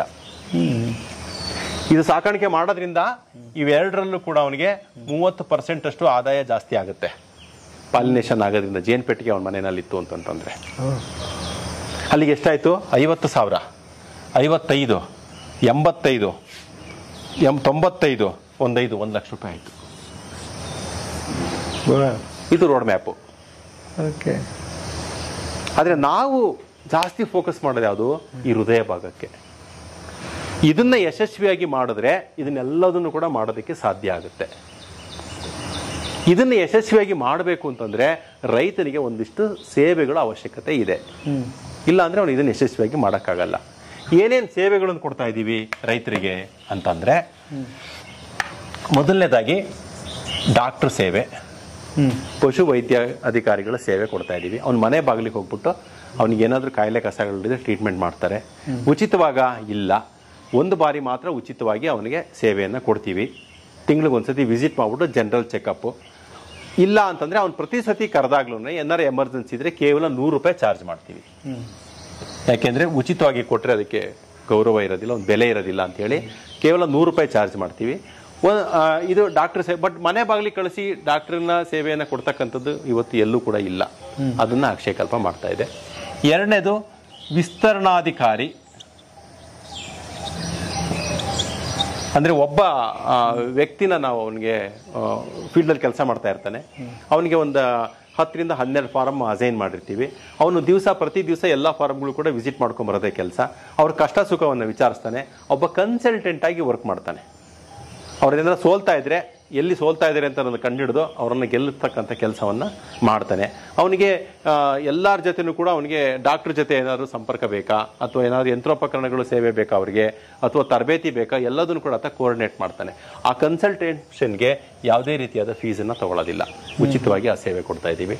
ಜೊತೆಗೆ ವಿಸ್ತರಣಾ ಸೇವೆ ಅಂದರೆ ಅವನಿಗೆ ತಿಂಡಿ ಮಿಶ್ರಣ ಬೇಕಾಗುತ್ತೆ, ಎಲ್ಲೂ ಹೊರಗಡೆ ಹೋಗಿ ತರಂಗಿಲ್ಲ. ಅವನಿಗೆ ಒಂದು ಕೆಚ್ಚಲು ಒರೆಸೋದಕ್ಕೆ ಟವಲ್ ಬೇಕು, ಎಲ್ಲೂ ಹೊರಗಡೆ ಹೋಗಿ ತರಂಗಿಲ್ಲ. ಅದಕ್ಕೆ ಒಂದು ದ್ರಾವಣ ಇದೆ, ಕೆಚ್ಚಲಿಗೆ ಹಾಲು ಕರೆದ ಮೇಲೆ ಅದ್ದಬೇಕು, ಅದನ್ನು ಎಲ್ಲೂ ಕೂಡ ಹುಡ್ಕೊಂಡು ಹೋಗಿ ತರಂಗಿಲ್ಲ. ಅದನ್ನು ಸ್ವಚ್ಛಗೊಳಿಸೋದಕ್ಕೆ ಒಂದಿಷ್ಟು ಕ್ಲೀನಿಂಗ್ ಏಜೆಂಟ್ಗಳು ಬೇಕು, ಎಲ್ಲೂ ಹೋಗಿ ಹೊರಗಡೆ ತರಂಗಿಲ್ಲ. ಅವನ ಮನೆ ಬಾಗಿಲಿಗೆ ತಗೊಂಡೋಗಿ ತಲುಪಿಸ್ತಕ್ಕಂಥ ಕೆಲಸನ ಅಕ್ಷಯಕಲ್ಪ ಮಾಡ್ತಾ ಇದೆ. ನಂತರ ವಿಸ್ತರಣಾ ಸೇವೆ ಆದಮೇಲೆ ಸಾಗಾಣಿಕಾ ಸೇವೆ. ಅಂದರೆ ಅವನು ಹಾಲು ಕರೆದು ಯಾರ ಮನೆ ಬಾಗಿಲಿಗೂ ತೊಗೊಂಡು ಹೋಗಿಲ್ಲ, ಅವ್ನು ಇಡೋದಷ್ಟೇ ಕೆಲಸ. ಅಲ್ಲಿ ನಮ್ಮ ವಾಹನ ಹೋಗಿ ಅದನ್ನು ಹಾಲು ತೊಗೊಂಬರ್ತೀವಿ. ಆ ಟ್ರಾನ್ಸ್ಪೋರ್ಟೇಷನ್ ಅವನ ತಲೆ ಮೇಲಿಲ್ಲ, ಫ್ರೀ. ಆಯಿತಾ? ನೆಕ್ಸ್ಟು ಅವನಿಗೆ ಪೇಮೆಂಟು ಅಂದರೆ ಇವತ್ತು ಹಾಲು ಕೊಟ್ಟರೆ ಇವತ್ತು ಬೆಳಗ್ಗೆ ಮತ್ತು ಸಾಯಂಕಾಲದ್ದು ಸೇರಿ ನಾಳೆ ಬೆಳಿಗ್ಗೆ ಅವನ ಅಕೌಂಟಿಗೆ ದುಡ್ಡು ಹೋಗುತ್ತೆ. ಒಂದೇ ದಿವಸಕ್ಕೆ. ಆಯ್ತಾ?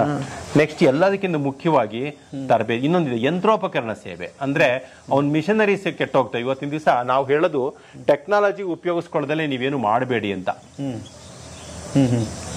ಸ್ಮಾರ್ಟ್ ವರ್ಕ್ ಮಾಡಬೇಕು. ಹಾರ್ಡ್ ವರ್ಕ್ ಮಾಡೋಕ್ಕೆ ಈ ಜನರೇಷನ್ ಕೈಲಿ ಆಗೋದಿಲ್ಲ, ಮಾಡೋ ಅವಶ್ಯಕತೆನೂ ಇಲ್ಲ. ಇವಾಗೆಲ್ಲ ಸ್ಮಾರ್ಟ್ ವರ್ಕ್ ಯುಗ. ಸೊ ಅದಕ್ಕೆ ಹಾಲು ಕರೆಯೋದಕ್ಕೆ ಯಂತ್ರಗಳನ್ನ ಬಳಸಬೇಕು, ಮೇವು ಕಟ್ ಮಾಡೋದಕ್ಕೆ ಯಂತ್ರಗಳನ್ನ ಬಳಸಬೇಕು, ಕೊಟ್ಟಿಗೆ ಕ್ಲೀನ್ ಮಾಡೋದಕ್ಕೆ ಯಂತ್ರಗಳನ್ನ ಬಳಸಬೇಕು. ಅವನ್ನೆಲ್ಲ ಇಟ್ಕೊಂಡಿರ್ತಾರೆ. ಅವನೇನಾರ ಪ್ರಾಬ್ಲಮ್ ಬಂದರೆ ರಿಪೇರಿಗೆ ಎಲ್ಲಿ ಹೋಗ್ಬೇಕು ಅವನು? ಅದಕ್ಕೋಸ್ಕರ ನಮ್ಮ ಕಡೆಯಿಂದ ಒಂದು ಟೀಮ್ ಇದೆ, ಟೆಕ್ನಿಕಲ್ ಟೀಮು. ಅವ್ನು ಫೋನ್ ಮಾಡಿದ್ರೆ ಸಾಕು, ಅವ್ನ ಮನೆ ಬಾಗಿಲಿಗೆ ಹೋಗ್ಬಿಟ್ಟು ಅದನ್ನ ರೆಡಿ ಮಾಡ್ಕೊಡ್ತೀವಿ. ಅವ್ನ ಶೆಡ್ ಒಂದು ಸ್ವಲ್ಪ ಎಕ್ಸ್ಟೆಂಡ್ ಮಾಡಬೇಕು, ನಮ್ಮನೆ ಹೋಗ್ಬಿಟ್ಟು ಫ್ಯಾಬ್ರಿಕೇಟ್ ಮಾಡಿ ಅವ್ನ ಶೆಡ್ಡನ್ನು ಎಕ್ಸ್ಟೆಂಡ್ ಮಾಡ್ಕೊಟ್ಟು ಬರ್ತೀವಿ. ಸೊ ಈ ಥರ ಸಪೋರ್ಟ್ ಕೊಟ್ಟರೆ ಮಾತ್ರ ಅದನ್ನು ಹೈನೋದ್ಯಮ ಯಶಸ್ವಿಯಾಗಿ ಮಾಡೋದಕ್ಕೆ ಸಾಧ್ಯ. ಕೊನೆಯದಾಗಿ ಏನಪ್ಪ ಅಂತಂದರೆ ತರಬೇತಿ. ಕೊನೆಗೆ ತರಬೇತಿ ಇದು ತುಂಬ ಮುಖ್ಯವಾದ್ದು. ನಾವು ಕೊಡ್ತಕ್ಕಂಥ ಸೇವೆಯಲ್ಲಿ ಇದು ಕೊನೆದಾಗ ಹೇಳ್ತಾ ಇದ್ದೀನಿ, ಆದರೆ ಇದು ಬರ್ತಕ್ಕಂಥದ್ದು ಮೇಲ್ಗಡೆ. ಅರ್ಥ ಆಗ್ತಾ ಇದೆ ಅಲ್ವಾ? ಸೊ ತರಬೇತಿ ಬರೀ ಪಾಠ ಮಾಡ್ತೀವಿ ಅಂತಂದ್ರೆ ಯಾರು ಬರೋದಿಲ್ಲ. ನಮ್ಗೆ ಇಷ್ಟೆಲ್ಲ ಸೇವೆ ಕೊಡ್ತೀವಿ ಅಂದಾಗ ಅವಾಗ ಅವ್ರು ತರಬೇತಿಗೆ ಬರ್ತಾರೆ. ಫಸ್ಟೇ ಇದು ಏನು ಇದು ಇಲ್ಲದೆ ಕೊಟ್ಬಿಡ್ತೀರಿ. ಹೌದು, ತರಬೇತಿ ತಗೋಬೇಕು. ಈ ತರಬೇತಿನಲ್ಲಿ 3 ತರ ತರಬೇತಿ ಇದೆ. ಒಂದು ದಿವಸದ ತರಬೇತಿ, ಇನ್ನೊಂದು 2 ದಿವಸದ ತರಬೇತಿ, ಇನ್ನೊಂದು ಅವ್ರ ಮನೆ ಬಾಗಿಲಿಗೆ ಹೋಗಿ ಕೊಡ್ತಕ್ಕಂಥ ತರಬೇತಿ. ಮೊದಲನೇ ದಿವಸ ಬರ್ತಾರೆ, ಎಲ್ಲದನ್ನು ನೋಡ್ತಾರೆ ಕಣ್ಣಿಂದ, ಅವ್ರಿಗೊಂದು ಭರವಸೆ ಬರುತ್ತೆ ಮಾಡ್ಬೋದು ಅಂತ. ಅವಾಗ ಅವ್ರು 2 ದಿವಸದ ತರಬೇತಿಗೆ ಬರ್ತಾರೆ. 2 ದಿವಸದ ತರಬೇತಿನಲ್ಲಿ ಇಲ್ಲೇ ಉಳ್ಕೊಳ್ತಾರೆ. ಊಟ, ತಿಂಡಿ, ವಸತಿ ಎಲ್ಲದೂ ಕೂಡ ನಮ್ಮ ವ್ಯಾಪ್ತಿಯ ರೈತರಿಗೆ, ನಮ್ಮ ಅಕ್ಷಯಕಲ್ಪ ರೈತರಿಗೆ ಮಾತ್ರ ಉಚಿತ. ಹೊರಗಡೆಯಿಂದ ಬರೋರು ಕೂಡ ಇದೆ. ಬೇರೆ ರಾಜ್ಯಗಳಿಂದ, ಬೇರೆ ಜಿಲ್ಲೆಗಳಿಂದ ಬರ್ತಕ್ಕಂಥ ರೈತರುಗಳು ಕೂಡ ನಾವು ತರಬೇತಿ ಎಲ್ಲರಿಗೂ ಸೇಮ್ ಎಲ್ಲದನ್ನು ಕೂಡ ನಾವು ಅವ್ರಿಗೆ ತರಬೇತಿ ಕೊಡ್ತೀವಿ. ಆದ್ರೆ ಅವ್ರಿಗೆ ಚಾರ್ಜ್ ಮಾಡ್ತೀವಿ. ಒಂದು ತರಬೇತಿಗೆ 2,000 ರೂಪಾಯಿ ಅಂತ ಚಾರ್ಜ್ ಮಾಡ್ತೀವಿ. ಸೊ ಆ ನಂಬರ್ ಏನ್ ಬರುತ್ತೆ ಅದರಲ್ಲಿ ಬೇಕಾದ್ರೆ ನಾನು ಒಂದು ನಂಬರ್ ಕೊಡ್ತೀನಿ. ಆ ನಂಬರ್ಗೆ ಅವ್ರು ಫೋನ್ ಮಾಡಿದ್ರೆ ಅವ್ರು ನಿಮ್ಗೆ ಎಲ್ಲ QR ಕೋಡ್ ಮತ್ತೊಂದು ಎಲ್ಲದನ್ನು ಕೂಡ ಕಳಿಸ್ಕೊಡ್ತಾರೆ. ನೀವು ಪೇಮೆಂಟ್ ಮಾಡಿ ರಿಜಿಸ್ಟರ್ ಮಾಡ್ಕೊಂಡ್ರೆ ಇಂಥ ದಿವಸ ತರಬೇತಿ ಇದೆ ಅಂತ ಹೇಳ್ತಾರೆ. ಅವತ್ತಿನ ದಿವಸ ಬಂದು ತರಬೇತಿ ತಗೋಬಹುದು. ಆ ಒಂದು ವ್ಯವಸ್ಥೆ ಇದೆ. ಆಮೇಲೆ ಇನ್ನೊಂದು, ನಮ್ಮ ರೈತರಿಗೆ ಅವ್ರ ಮನೆ ಬಾಗಿಲಿಗೆ ಹೋಗಿ ತರಬೇತಿ ಕೊಡ್ತೀವಿ. ಪ್ರತಿಯೊಂದು ಈ ಒಂದು ವಿಷಯದ ಬಗ್ಗೆ, ಇದರಲ್ಲಿ ಹೈನೋದ್ಯಮದಲ್ಲಿ 108 ವಿಷಯಗಳು ಬರ್ತವೆ. ಆ ಒಂದು ವಿಷಯದ ಬಗ್ಗೆ ಅವ್ರ ಮನೆಗೆ ಹೋಗ್ಬಿಟ್ಟು ಇದನ್ನ ನಾವು ತರಬೇತಿ ಅನ್ನಲ್ಲ, ಅದನ್ನ ಡೆಮಾನ್ಸ್ಟ್ರೇಷನ್ ಅಂತ ಕರಿತೀವಿ. ಅಲ್ಲಿ ಅವರಿಗೆ ಮಾಡಿ ಕೊಟ್ಟು ಬರ್ತಕ್ಕಂಥ ಕೆಲಸ. ಈಗ ಒಂದು ಉದಾಹರಣೆಗೆ TMR ಅಂತ ಹೇಳಿದೆ ನಾನು. ಆ TMR ನ ಅವ್ರ ಮನೆಯಲ್ಲಿ ಮಾಡ್ಬಿಟ್ಟು ಈ ತರ ಮಾಡ್ಬೇಕಪ್ಪ ಅಂತ ತೋರಿಸ್ಕೊಟ್ಟು ಬರೋದು, ಸುಮ್ಮನೆ ಹೇಳ್ಬಿಟ್ಟು ಬರೋದಲ್ಲ. ಕರುಗಳನ್ನ ಸಾಕಾಣಿಕೆ ಮಾಡಬೇಕು. ಯಾವ ರೀತಿ ಸಾಕಾಣಿಕೆ ಮಾಡಬೇಕು? ಕರುಗೊಂದು ಪ್ರಾರಂಭಿಕ ಆಹಾರ ಬರುತ್ತೆ, ಅದನ್ನೊಂದಿಷ್ಟು ಎಲ್ಲ ಅವತ್ತಿನ ದಿವಸ ಸೇರಿಸಿ ಏನೇನು ತಯಾರಿ ಮಾಡ್ಕೋಬೇಕಪ್ಪ ಅಂತ ಹೇಳ್ತೀವಿ, ಅದನ್ನ ತಯಾರಿ ಮಾಡಿ ಕೊಟ್ಟು ಬರೋದು. ಮೇವು ಬೆಳ್ಕೋಬೇಕು, ಅವನು ಪ್ಲಾಟ್ಗೆ ಹೋಗಿ ಅದನ್ನ ನಾಟಿ ಮಾಡಿ ಅದ್ರ ಬಗ್ಗೆ ತಿಳುವಳಿಕೆ ಕೊಟ್ಟು ಯಾವ ರೀತಿ ನೀರು ಹಾಯಿಸ್ಬೇಕು, ಯಾವ ರೀತಿ ಗೊಬ್ಬರ ಕೊಡಬೇಕು, ಎಷ್ಟು ದಿವಸಕ್ಕೆ ಬರುತ್ತೆ ಇದು, ನೀನು ಏನೇನು ಮಾಡಬೇಕು ಇದರಲ್ಲಿ ಚಟುವಟಿಕೆಗಳನ್ನ ಅಂತ ಹೇಳಿ ಬರ್ತೀನಿ.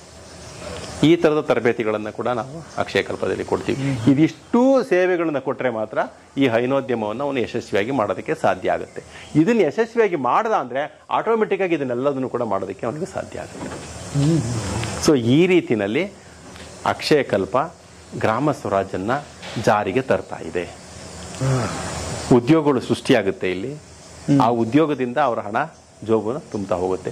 ಒಂದು ಊರಿನಲ್ಲಿ ತಿಂಗಳಿಗೆ 1 ಲಕ್ಷ ರೂಪಾಯಿ 3-4 ಎಕರೆ ಜಮೀನಿಗೆ 1 ಲಕ್ಷ ರೂಪಾಯಿ ಸಂಬಳ ಬಂದ್ರೆ ಅದಕ್ಕಿಂತ ಇನ್ನೇನು ಬೇಕು ಹೇಳಿ. ಬಟ್ ನೀವು ಹೇಳಿದ್ದೆಲ್ಲ ಬೆಳೆದ್ವಿ ಎಲ್ಲ ಆಯ್ತು ಸರ್. ಮಾರ್ಕೆಟಿಂಗ್ ಅದಕ್ಕೆ ಅಕ್ಷಯಕಲ್ಪ ಸಂಸ್ಥೆ ರೈತರಿಗೂ ಮತ್ತೆ ಗ್ರಾಹಕರಿಗೂ ಸೇತುವೆಯಾಗಿ ಕೆಲಸ ಮಾಡ್ತಾ ಇದೆ. ಸೊ ಈಗ ಹಾಲನ್ನ ನಾವು ಅವ್ರು ಉತ್ಪಾದನೆ ಮಾಡಿದಂತ ಹಾಲನ್ನು ನಾವು ಕೊಂಡ್ಕೊಳ್ತೀವಿ, ಅದನ್ನ ತಗೊಂಡೋಗಿ ನಾವು ಗ್ರಾಹಕರಿಗೆ ಮಾರಾಟ ಮಾಡ್ತೀವಿ. ಗ್ರಾಹಕರು ಕೊಟ್ಟಂತ ದುಡ್ಡಲ್ಲಿ ಅವ್ರಿಗೆ ಈ ಸೇವೆಗಳಿಗೆಲ್ಲ ನಾವು ವಿನಿಯೋಗಿಸ್ತೀವಿ ದುಡ್ಡಿನ ಜೊತೆಗೆ. ಅಕ್ಷಯಕಲ್ಪ ಬರೀ ದುಡ್ಡು ಕೊಟ್ಬಿಟ್ಟು ವ್ಯಾಪಾರ ಮಾಡ್ತಾ ಇಲ್ಲ. ಅವರೇಜ್ 37 ರೂಪಾಯಿ ಕೊಡ್ತಾ ಇದೀವಿ 1 ಲೀಟ್ರಿಗೆ. ಕೆಲವರು 40, 39, 40 ರೂಪಾಯಿ ಕೂಡ ತಗೊಂತಾ ಇದ್ದಾರೆ. ಅವರೇಜ್ 37 ರೂಪಾಯಿ ನಾವು 1 ಲೀಟರ್ಗೆ ಹಣದ ರೂಪದಲ್ಲಿ ಕೊಡ್ತಾ ಇದ್ದೀವಿ. ಇನ್ನು ಉಳಿದಂತ ದುಡ್ಡನ್ನು ನಾವು ಈ ಸೇವೆಗಳ ರೂಪದಲ್ಲಿ ಅವರಿಗೆ ಕೊಡ್ತಾ ಇದ್ದೀವಿ. ನಮಗೆ ಅಕ್ಷಯಕಲ್ಪಗೆ ನಾವು ರೈತರಿಗೆ ಕೊಡ್ತಾ ಇರ್ತಕ್ಕಂಥ ದುಡ್ಡು 69 ರೂಪಾಯಿ, ಹಣದ ರೂಪದಲ್ಲಿ 37, ಇನ್ನು ಉಳಿದಂಥದ್ದು ಸೇವೆ ರೂಪದಲ್ಲಿ ಕೊಡ್ತಾ ಇದ್ದೀವಿ. ಇಷ್ಟು ಸೇವೆಗಳನ್ನು ಕೊಡದಲೇ ಇದ್ರೆ ಇದನ್ನ ಮಾಡೋಕ್ಕಾಗಲ್ಲ ಅವ್ರಿಗೆ. 1 ಲೀಟರ್ಗೆ 69 ಅಂತ ನಮಗೆ ಬೀಳ್ತಾ ಇರೋದು.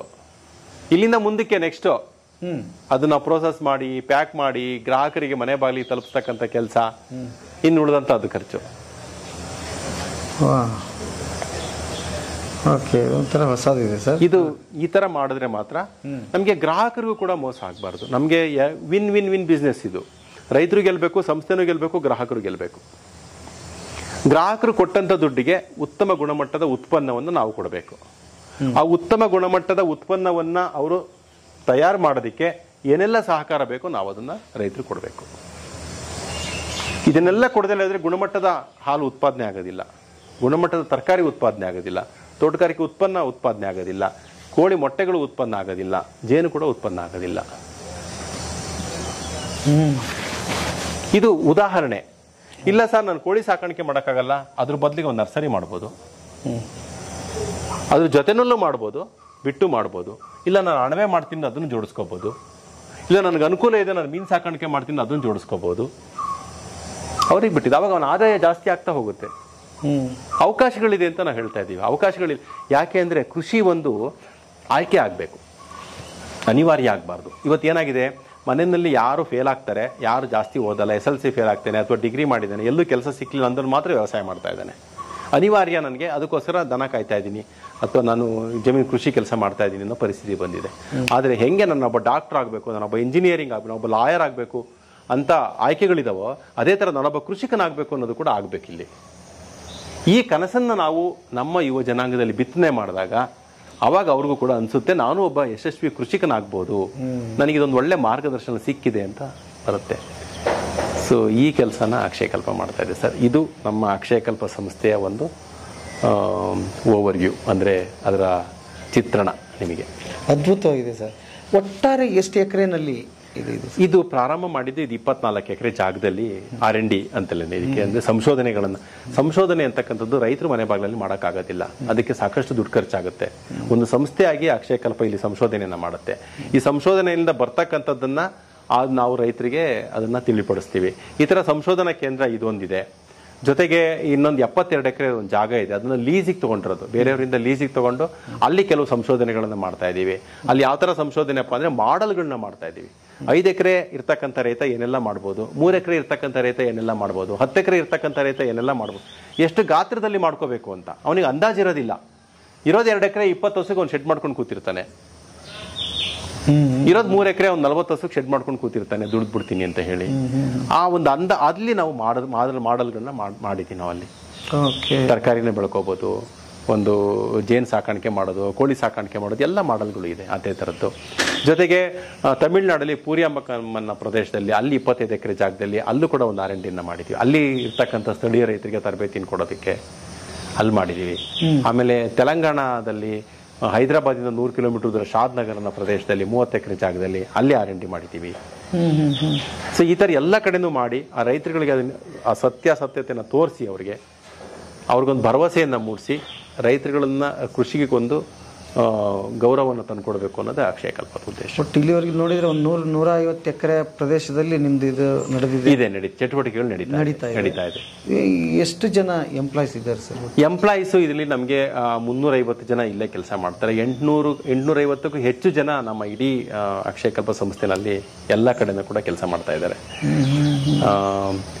ಎಲ್ಲ ಕಡೆನೂ ಕೂಡ ಅವರಿಗೆ ಏನೇನು ಸವಲತ್ತುಗಳು ಬೇಕು, ಕ್ಯಾಂಟೀನ್ ಸವಲತ್ತು ಇರ್ಬೋದು, ಮತ್ತೊಂದು ಎಲ್ಲದನ್ನು ಕೂಡ ನಾವು ಮಾಡಿದ್ದೀವಿ. ಇಲ್ಲೊಂದು ನಿಮಗೆ ಕರ್ಕೊಂಡು ಹೋಗ್ತೀನಿ, ಒಂದು ನಮ್ಮಲ್ಲಿ ಕಮ್ಯುನಿಟಿ ಕಿಚನ್ ಅಂತ ಹೇಳ್ತೀವಿ, ಕ್ಯಾಂಟೀನ್ ಅಂತ ಹೇಳೋದಿಲ್ಲ, ಅಲ್ಲಿ ಕರ್ಕೊಂಡು ಹೋಗ್ತೀನಿ, ಅಲ್ಲಿ ನೋಡ್ಬೋದು ನೀವು. ಎಲ್ಲರೂ ಅಲ್ಲಿ ಯಾವುದೇ ರೀತಿಯಾದ ಭೇದ ಭಾವ ಇಲ್ಲದೆ ನಾವಲ್ಲಿ ಅವರಿಗೆ ಎಲ್ಲ ವ್ಯವಸ್ಥೆಯನ್ನು ಮಾಡಿಕೊಡ್ತಾ ಇದ್ದೀವಿ. ಊಟ ತಿಂಡಿ ವ್ಯವಸ್ಥೆಯನ್ನು ಇಲ್ಲಿ ಬರ್ತಕ್ಕಂಥ ಗ್ರಾಹಕರಿಗೆ, ಬರ್ತಕ್ಕಂಥ ಯಾರಾದರೂ ನಮ್ಮ ಅತಿಥಿಗಳಿಗೆ, ಮತ್ತು ಇಲ್ಲಿ ಕೆಲಸ ಮಾಡ್ತಕ್ಕಂಥ ಉದ್ಯೋಗಿಗಳಿಗೆ ಎಲ್ಲರಿಗೂ ಕೂಡ ಒಂದು ಊಟ ತಿಂಡಿ ವ್ಯವಸ್ಥೆ ಮಾಡಿಕೊಟ್ಟಿದ್ದೀವಿ. ಒಂದು ವಾರ್ಷಿಕ ವಹಿವಾಟು ಏನಾದರೂ ಹೇಳ್ಬೋದು ಸರ್? ಖಂಡಿತ ಹೇಳ್ಬೋದು. ಕಳೆದ ವರ್ಷದ್ದು 400 ಕೋಟಿ ಆಗಿತ್ತು, ಈ ವರ್ಷ 500 ಕೋಟಿ ದಾಟುತ್ತೆ ಅನ್ನೋ ಒಂದು ನಿರೀಕ್ಷೆಯಲ್ಲಿ ಇದೀವಿ ನಾವು. ವಾರ್ಷಿಕ ವಹಿವಾಟು ಅದು ಎಷ್ಟು ಜನ? ಕೇವಲ 1750 ಜನ ರೈತರು ಮಾತ್ರ ನಮ್ಮ ಇದರಲ್ಲಿದ್ದಾರೆ. ನಾವು ಅವ್ರ ಜೊತೆ ವ್ಯವಹಾರವನ್ನು ಮಾಡ್ತಾ ಇದ್ದೀವಿ. 1750 ಜನ ರೈತರ ಹತ್ರ ಮಾತ್ರ ನಾವು ಇವಾಗ ಕೆಲಸ ಮಾಡ್ತಾ ಇರೋದು. ಅಷ್ಟು ಜನದಿಂದ ನಮ್ಮ 500 ಕೋಟಿ ವಹಿವಾಟನ್ನ ನಡೆಸ್ತಾ ಇರತಕ್ಕಂಥ ಸಂಸ್ಥೆ ಇದು. ಸೊ ಇದು ಹೇಗೆ ಅಂತಂದ್ರೆ, ಆ 1750 ಜನ ನಮ್ಮಿಂದ ತರಬೇತಿ ತಗೊಂಡು ನಾವು ಹೇಳಿದಂಥ ರೀತಿಯಲ್ಲಿ ಅನುಸರಣೆ ಮಾಡಿ ಇವರು ಅಕ್ಷಯಕಲ್ಪ ರೈತರಾಗಿದ್ದಾರೆ. ಅವ್ರುಗಳಿಂದ ನಾವು ಉತ್ಪನ್ನಗಳನ್ನು ಖರೀದಿ ಮಾಡಿ ಅದನ್ನು ಗ್ರಾಹಕರಿಗೆ ಮಾರಾಟ ಮಾಡ್ತಾ ಇದೀವಿ ಅಷ್ಟೇನೆ. ಹಾಗಾದ್ರೆ ಡೈಲಿ ಎಷ್ಟು ಲೀಟರ್ ಹಾಲು ಕಲೆಕ್ಟ್? 1,20,000 ಪ್ಲಸ್ ಲೀಟರ್ನಷ್ಟು ನಾವು ವಹಿವಾಟು ನಡೆಸ್ತಾ ಇದ್ದೀವಿ. ಅದು ಸಂಸ್ಕರಣೆ ಆಗ್ಬೇಕಂದ್ರೆ ಏನ್ ಮಾಡಿದ್ವಿ? ವ್ಯವಸ್ಥೆ ಏನಿದೆ ಅದರಲ್ಲಿ? ನಮ್ಮ ಇಲ್ಲೇ ಡೈರಿ ಇದೆ, ಅದರಲ್ಲಿ ನಾವು ಅದನ್ನ ನಾವು ಏನಪ್ಪಾ ಮಾಡ್ತಾ ಇದೀವಿ ಅಂದ್ರೆ, ಅದು ಗುಣಮಟ್ಟವನ್ನ ಕಾಪಾಡೋದಕ್ಕೆ ಹೆಚ್ಚು ಪ್ರಾಮುಖ್ಯತೆಯನ್ನ ಕೊಡ್ತಾ ಇದ್ದೀವಿ. ಇವೆಲ್ಲ ಫಾರಂ ಲೆವೆಲ್ಗಳಲ್ಲಿ ನಾವು ಗುಣಮಟ್ಟವನ್ನ ಕಾಪಾಡ್ತಾ ಇದ್ದೀವಿ. ಅಂದ್ರೆ ಅವರಿಗೆ ತರಬೇತಿ ಕೊಡಿ, ಉತ್ತಮ ಹಾಲನ್ನು ಯಾವ ರೀತಿ ಉತ್ಪಾದನೆ ಮಾಡಬೇಕು ಅನ್ನೋದ್ರ ಬಗ್ಗೆ ನಾವಿಲ್ಲಿ ತರಬೇತಿ ಕೊಡ್ತೀವಿ. ಅವ್ರ ಎಲ್ಲ ನಿಯಮಗಳನ್ನು ಪಾಲಿಸಬೇಕು. ಅದರಲ್ಲಿ ಬ್ಯಾಕ್ಟೀರಿಯಾ ಲೋಡ್ ಕಮ್ಮಿ ಇರುತ್ತೆ, ಯಾವುದೇ ರೀತಿಯಾದ ಆಂಟಿಬಯೋಟಿಕ್ಸ್ ಇರೋದಿಲ್ಲ. ಅದರಲ್ಲಿ ಆಂಟಿಬಯೋಟಿಕ್ಸ್ ಇರ್ತಕ್ಕಂಥ ಹಾಲನ್ನು ಅಲ್ಲೇ ಟೆಸ್ಟ್ ಮಾಡಿ ಫಾರಂ ಲೆವೆಲ್ ಅಲ್ಲೇ ನಾವು ರಿಜೆಕ್ಟ್ ಮಾಡ್ತೀವಿ. ಅದು ಯಾವುದೇ ರೀತಿಯಾದ ಅದರ ರಸಸಾರ ಹೆಚ್ಚಾದ್ರೂ ಹೊಡಿಬಾರ್ದು, ರಸಸಾರ ಕಮ್ಮಿ ಆದ್ರೂ ಹೊಡಿಬಾರ್ದು. ಆ ಒಂದು ಗುಣಮಟ್ಟವನ್ನ ನಾವಲ್ಲಿ 7 ಟೆಸ್ಟ್ಗಳನ್ನ ಫಾರ್ಮ್ ಲೆವೆಲ್ ಅಲ್ಲಿ ಮಾಡ್ತೀವಿ. ಅದನ್ನ ತಗೊಂಡ್ಬಂದು ಅಲ್ಲೇ ಚಿಲ್ ಮಾಡ್ತೀವಿ. ಫಾರ್ಮ್ ಲೆವೆಲ್ ಅಲ್ಲೇ ಚಿಲ್ ಆಗುತ್ತೆ. 4 ಡಿಗ್ರಿ ಸೆಂಟಿಗ್ರೇಡ್ ಗಿಂತ ಕಮ್ಮಿಗೆ ಅಲ್ಲೇ ಹೊಟ್ಟೋಗುತ್ತೆ. ಯಾವಾಗ ಹಾಲು 4 ಡಿಗ್ರಿ ಸೆಂಟಿಗ್ರೇಡ್ ಗಿಂತ ಕಮ್ಮಿನಲ್ಲಿ ಇರುತ್ತೆ ಅಂತಂದಾಗ ಅದರಲ್ಲಿ ಯಾವುದೇ ರೀತಿಯಾದ ಬ್ಯಾಕ್ಟೀರಿಯಾಗಳ ಸಂಖ್ಯೆಗಳು ದ್ವಿಗುಣಗೊಳ್ಳೋದಿಲ್ಲ. ಇಲ್ಲಾಂದ್ರೆ ಹಾಲಿನಲ್ಲಿ ಬಹಳ ಬೇಗ ದ್ವಿಗುಣಗೊಳ್ಳುತ್ತೆ. ಸೊ ಅದಕ್ಕೆ ಅದನ್ನ ತಗೊಂಡ್ಬಂದು ಇಲ್ಲಿ ಪ್ರೊಸೆಸಿಂಗ್ ಪ್ಲಾಂಟ್ ಇದೆ. ಸೊ ಅದನ್ನ ಮತ್ತೆ ಇನ್ನೊಂದ್ಸತಿ ಚಿಲ್ ಮಾಡಿ ಕೆಲವೊಂದಿಷ್ಟು ಹಾಲನ್ನ ಅದೇ ಯಥಾಸ್ಥಿತಿಯಾಗಿ ಪ್ಯಾಕ್ ಮಾಡ್ತೀವಿ. ಕೆಲವೊಂದು ಹಾಲನ್ನ ಪ್ಯಾಕ್ಚರೈಸ್ ಮಾಡ್ತೀವಿ. ಕೆಲವೊಂದಿಷ್ಟು ಹಾಲನ್ನ ಉತ್ಪನ್ನಗಳನ್ನ ಮಾಡೋದಕ್ಕೆ ಉಪಯೋಗಿಸ್ಕೊಂತೀವಿ. ನಾವಿಲ್ಲಿ ಬೆಣ್ಣೆ ಮಾಡ್ತಾ ಇದೀವಿ, ತುಪ್ಪ ಮಾಡ್ತಾ ಇದೀವಿ, ಮೊಸರಿದೆ, ನಮ್ಮಲ್ಲಿ ಮಜ್ಜಿಗೆ ಇದೆ, ಆಮೇಲೆ ಪನ್ನೀರ್ ಇದೆ, ಆಮೇಲೆ ಚೀಸ್ ಇದೆ, ಜೊತೆಗೆ ಯೋಗಾರ್ಟ್ ಇದೆ. ಇದಿಷ್ಟು ಉಪ ಉತ್ಪನ್ನಗಳನ್ನ ಹಾಲಿಂದ ಮಾಡ್ತಾ ಇದೀವಿ. ದಿನನಿತ್ಯ ಗ್ರಾಹಕರಿಗೆ ಬೇಡಿಕೆಗೆ ಅನುಗುಣವಾಗಿ ಅದನ್ನ ಮಾಡ್ಕೊಳ್ತಾ ಹೋಗ್ತಾರೆ. ಓಕೆ ಓಕೆ ಓಕೆ ಸರ್, ಅದ್ಭುತ. ಕೇಳ್ತಾ ಇದ್ರೆ ರೋಮಾಂಚನ ಆಗುತ್ತೆ. ನನಗೊಂದು ಕುತೂಹಲ ಇದೆ. ಇವು ಎಲ್ಲವನ್ನೂ ಕೂಡ ನಾವು ಪ್ರತಿ ವಿಭಾಗ ತೋರಿಸ್ತಾ ಹೋಗೋಣ. ಯಾಕಂದರೆ ನನಗೀಗ ನಿಜಕ್ಕೂ 1750 ಜನ ಸೇರಿಸಿ 1 ಲಕ್ಷ ಲೀಟ್ರ್ ಹಾಲನ್ನ ಇಲ್ಲಿ ಉತ್ಪಾದನೆ ಮಾಡಿ ಅದನ್ನು ಜನಕ್ಕೆ ಹಂಚೋದು ಅದ್ಭುತವಾದ ಯೋಚನೆ ಒಂದು. ಆಮೇಲೆ 500 ಕೋಟಿಗೆ ವಾರ್ಷಿಕ ವಹಿವಾಟು ತಲುಪಿದೆ ಅನ್ನೋದು ಒಂದು ರೋಮಾಂಚನ ಆಯಿತು. ಆಮೇಲೆ ನಿಮ್ಮ ರೆಡ್ಡಿ ಸರ್, ಈಗ ಶಶಿಕುಮಾರ್ ಸರ್ ಇಬ್ಬರದ್ದು ಹೇಗೆ ಅಂದರೆ ನಾವು ರೈತರೇ ಸೋತು ಹೋಗ್ಬಿಟ್ಟಿದ್ದೀವಿ ಸರ್ ಎಲ್ಲ ಕಡೆ, ಅಲ್ವಾ? ಯಕ್ಷ ಪ್ರಶ್ನೆದಲ್ಲಿ ಕೂತ್ಬಿಟ್ಟಿದ್ದೀವಿ. ಮುಂದೆ ಹೇಗಪ್ಪ ಬದುಕು? ನೀವು ಹೇಳ್ದಂಗೆ ಮಕ್ಕಳನ್ನ ಎಲ್ಲಾದರೂ ಪ್ಯೂನ್ ಆದರೂ ಸರಿ, ನೀನು ಯಾವ್ದಾರ ಆಫೀಸ್ ಮುಂದೆ ಜವಾನ್ ಆಗಾದ್ರೂ ಪರವಾಗಿಲ್ಲ, ಕೃಷಿ ಮಾಡಬೇಡ ಅಂತ ರೈತರು ಹೇಳ್ತಕ್ಕಂಥ ಪರಿಸ್ಥಿತಿ ಬಂದ್ಬಿಟ್ಟಿದೆ. ಇಲ್ಲೊಂದು ದೊಡ್ಡದೊಂದು ಉತ್ತಮವಾದ ಕೊಡುಗೆ ಮತ್ತು ಅವರಿಗೆ ನೋಡೋದಕ್ಕೆ, ಕಲಿಯೋದಕ್ಕೆ, ಮುಂದುವರಿಯೋದಕ್ಕೆ, ಕೃಷಿನ ಮುಂದುವರಿಸೋದಕ್ಕೆ ಇಲ್ಲಿದೆ ಅಂತ ಅನ್ಕೊಂಡಿದ್ದೀನಿ. ಮೋಸ್ಟ್ಲಿ ಮುಂದಿನ ಎಪಿಸೋಡ್ಗಳಲ್ಲಿ ಸಮಗ್ರವಾದ ವಿಡಿಯೋಗಳನ್ನ ಖಂಡಿತ ಒಂದೊಂದು ವಿಭಾಗದಲ್ಲೂ ಕೂಡ ಇದನ್ನ ಹೈನೋದ್ಯಮವನ್ನ ಯಾವ ರೀತಿ ಯಶಸ್ವಿಗೊಳಿಸಿದೀವಿ ಅಂತ ಅನ್ನೋದನ್ನ ತೋರಿಸ್ತಾ ಹೋಗ್ತೀವಿ. ಅವ್ರಿಗೆ ಯಾವ ರೀತಿ ತರಬೇತಿ ಕೊಡ್ತೀವಿ, ನಮ್ಮ ಶೆಡ್ ಡಿಸೈನ್ ಯಾವ ತರ ಇರಬೇಕು, ಆಹಾರನ ಯಾವ ರೀತಿ ಕೊಡಬೇಕು, ಹಸುಗಳನ್ನು ಸಾಕೋ ಕ್ರಮ ಹೇಗೆ ಅನ್ನೋದ್ರ ಬಗ್ಗೆ ಎಲ್ಲದನ್ನು ಕೂಡ ವಿವರವಾಗಿ ಬೇಕಾದ್ರೆ ಎಲ್ಲದನ್ನು ಮಾಡೋಣ ಸರ್. ವೀಕ್ಷಕರೇ ನೋಡ್ತಾ ಇರಿ, ಕಂಟಿನ್ಯೂ ಆಗುತ್ತೆ ಎಪಿಸೋಡ್ ಸರ್. ಈ ಸಮಯದಲ್ಲಿ ಇನ್ನೊಂದು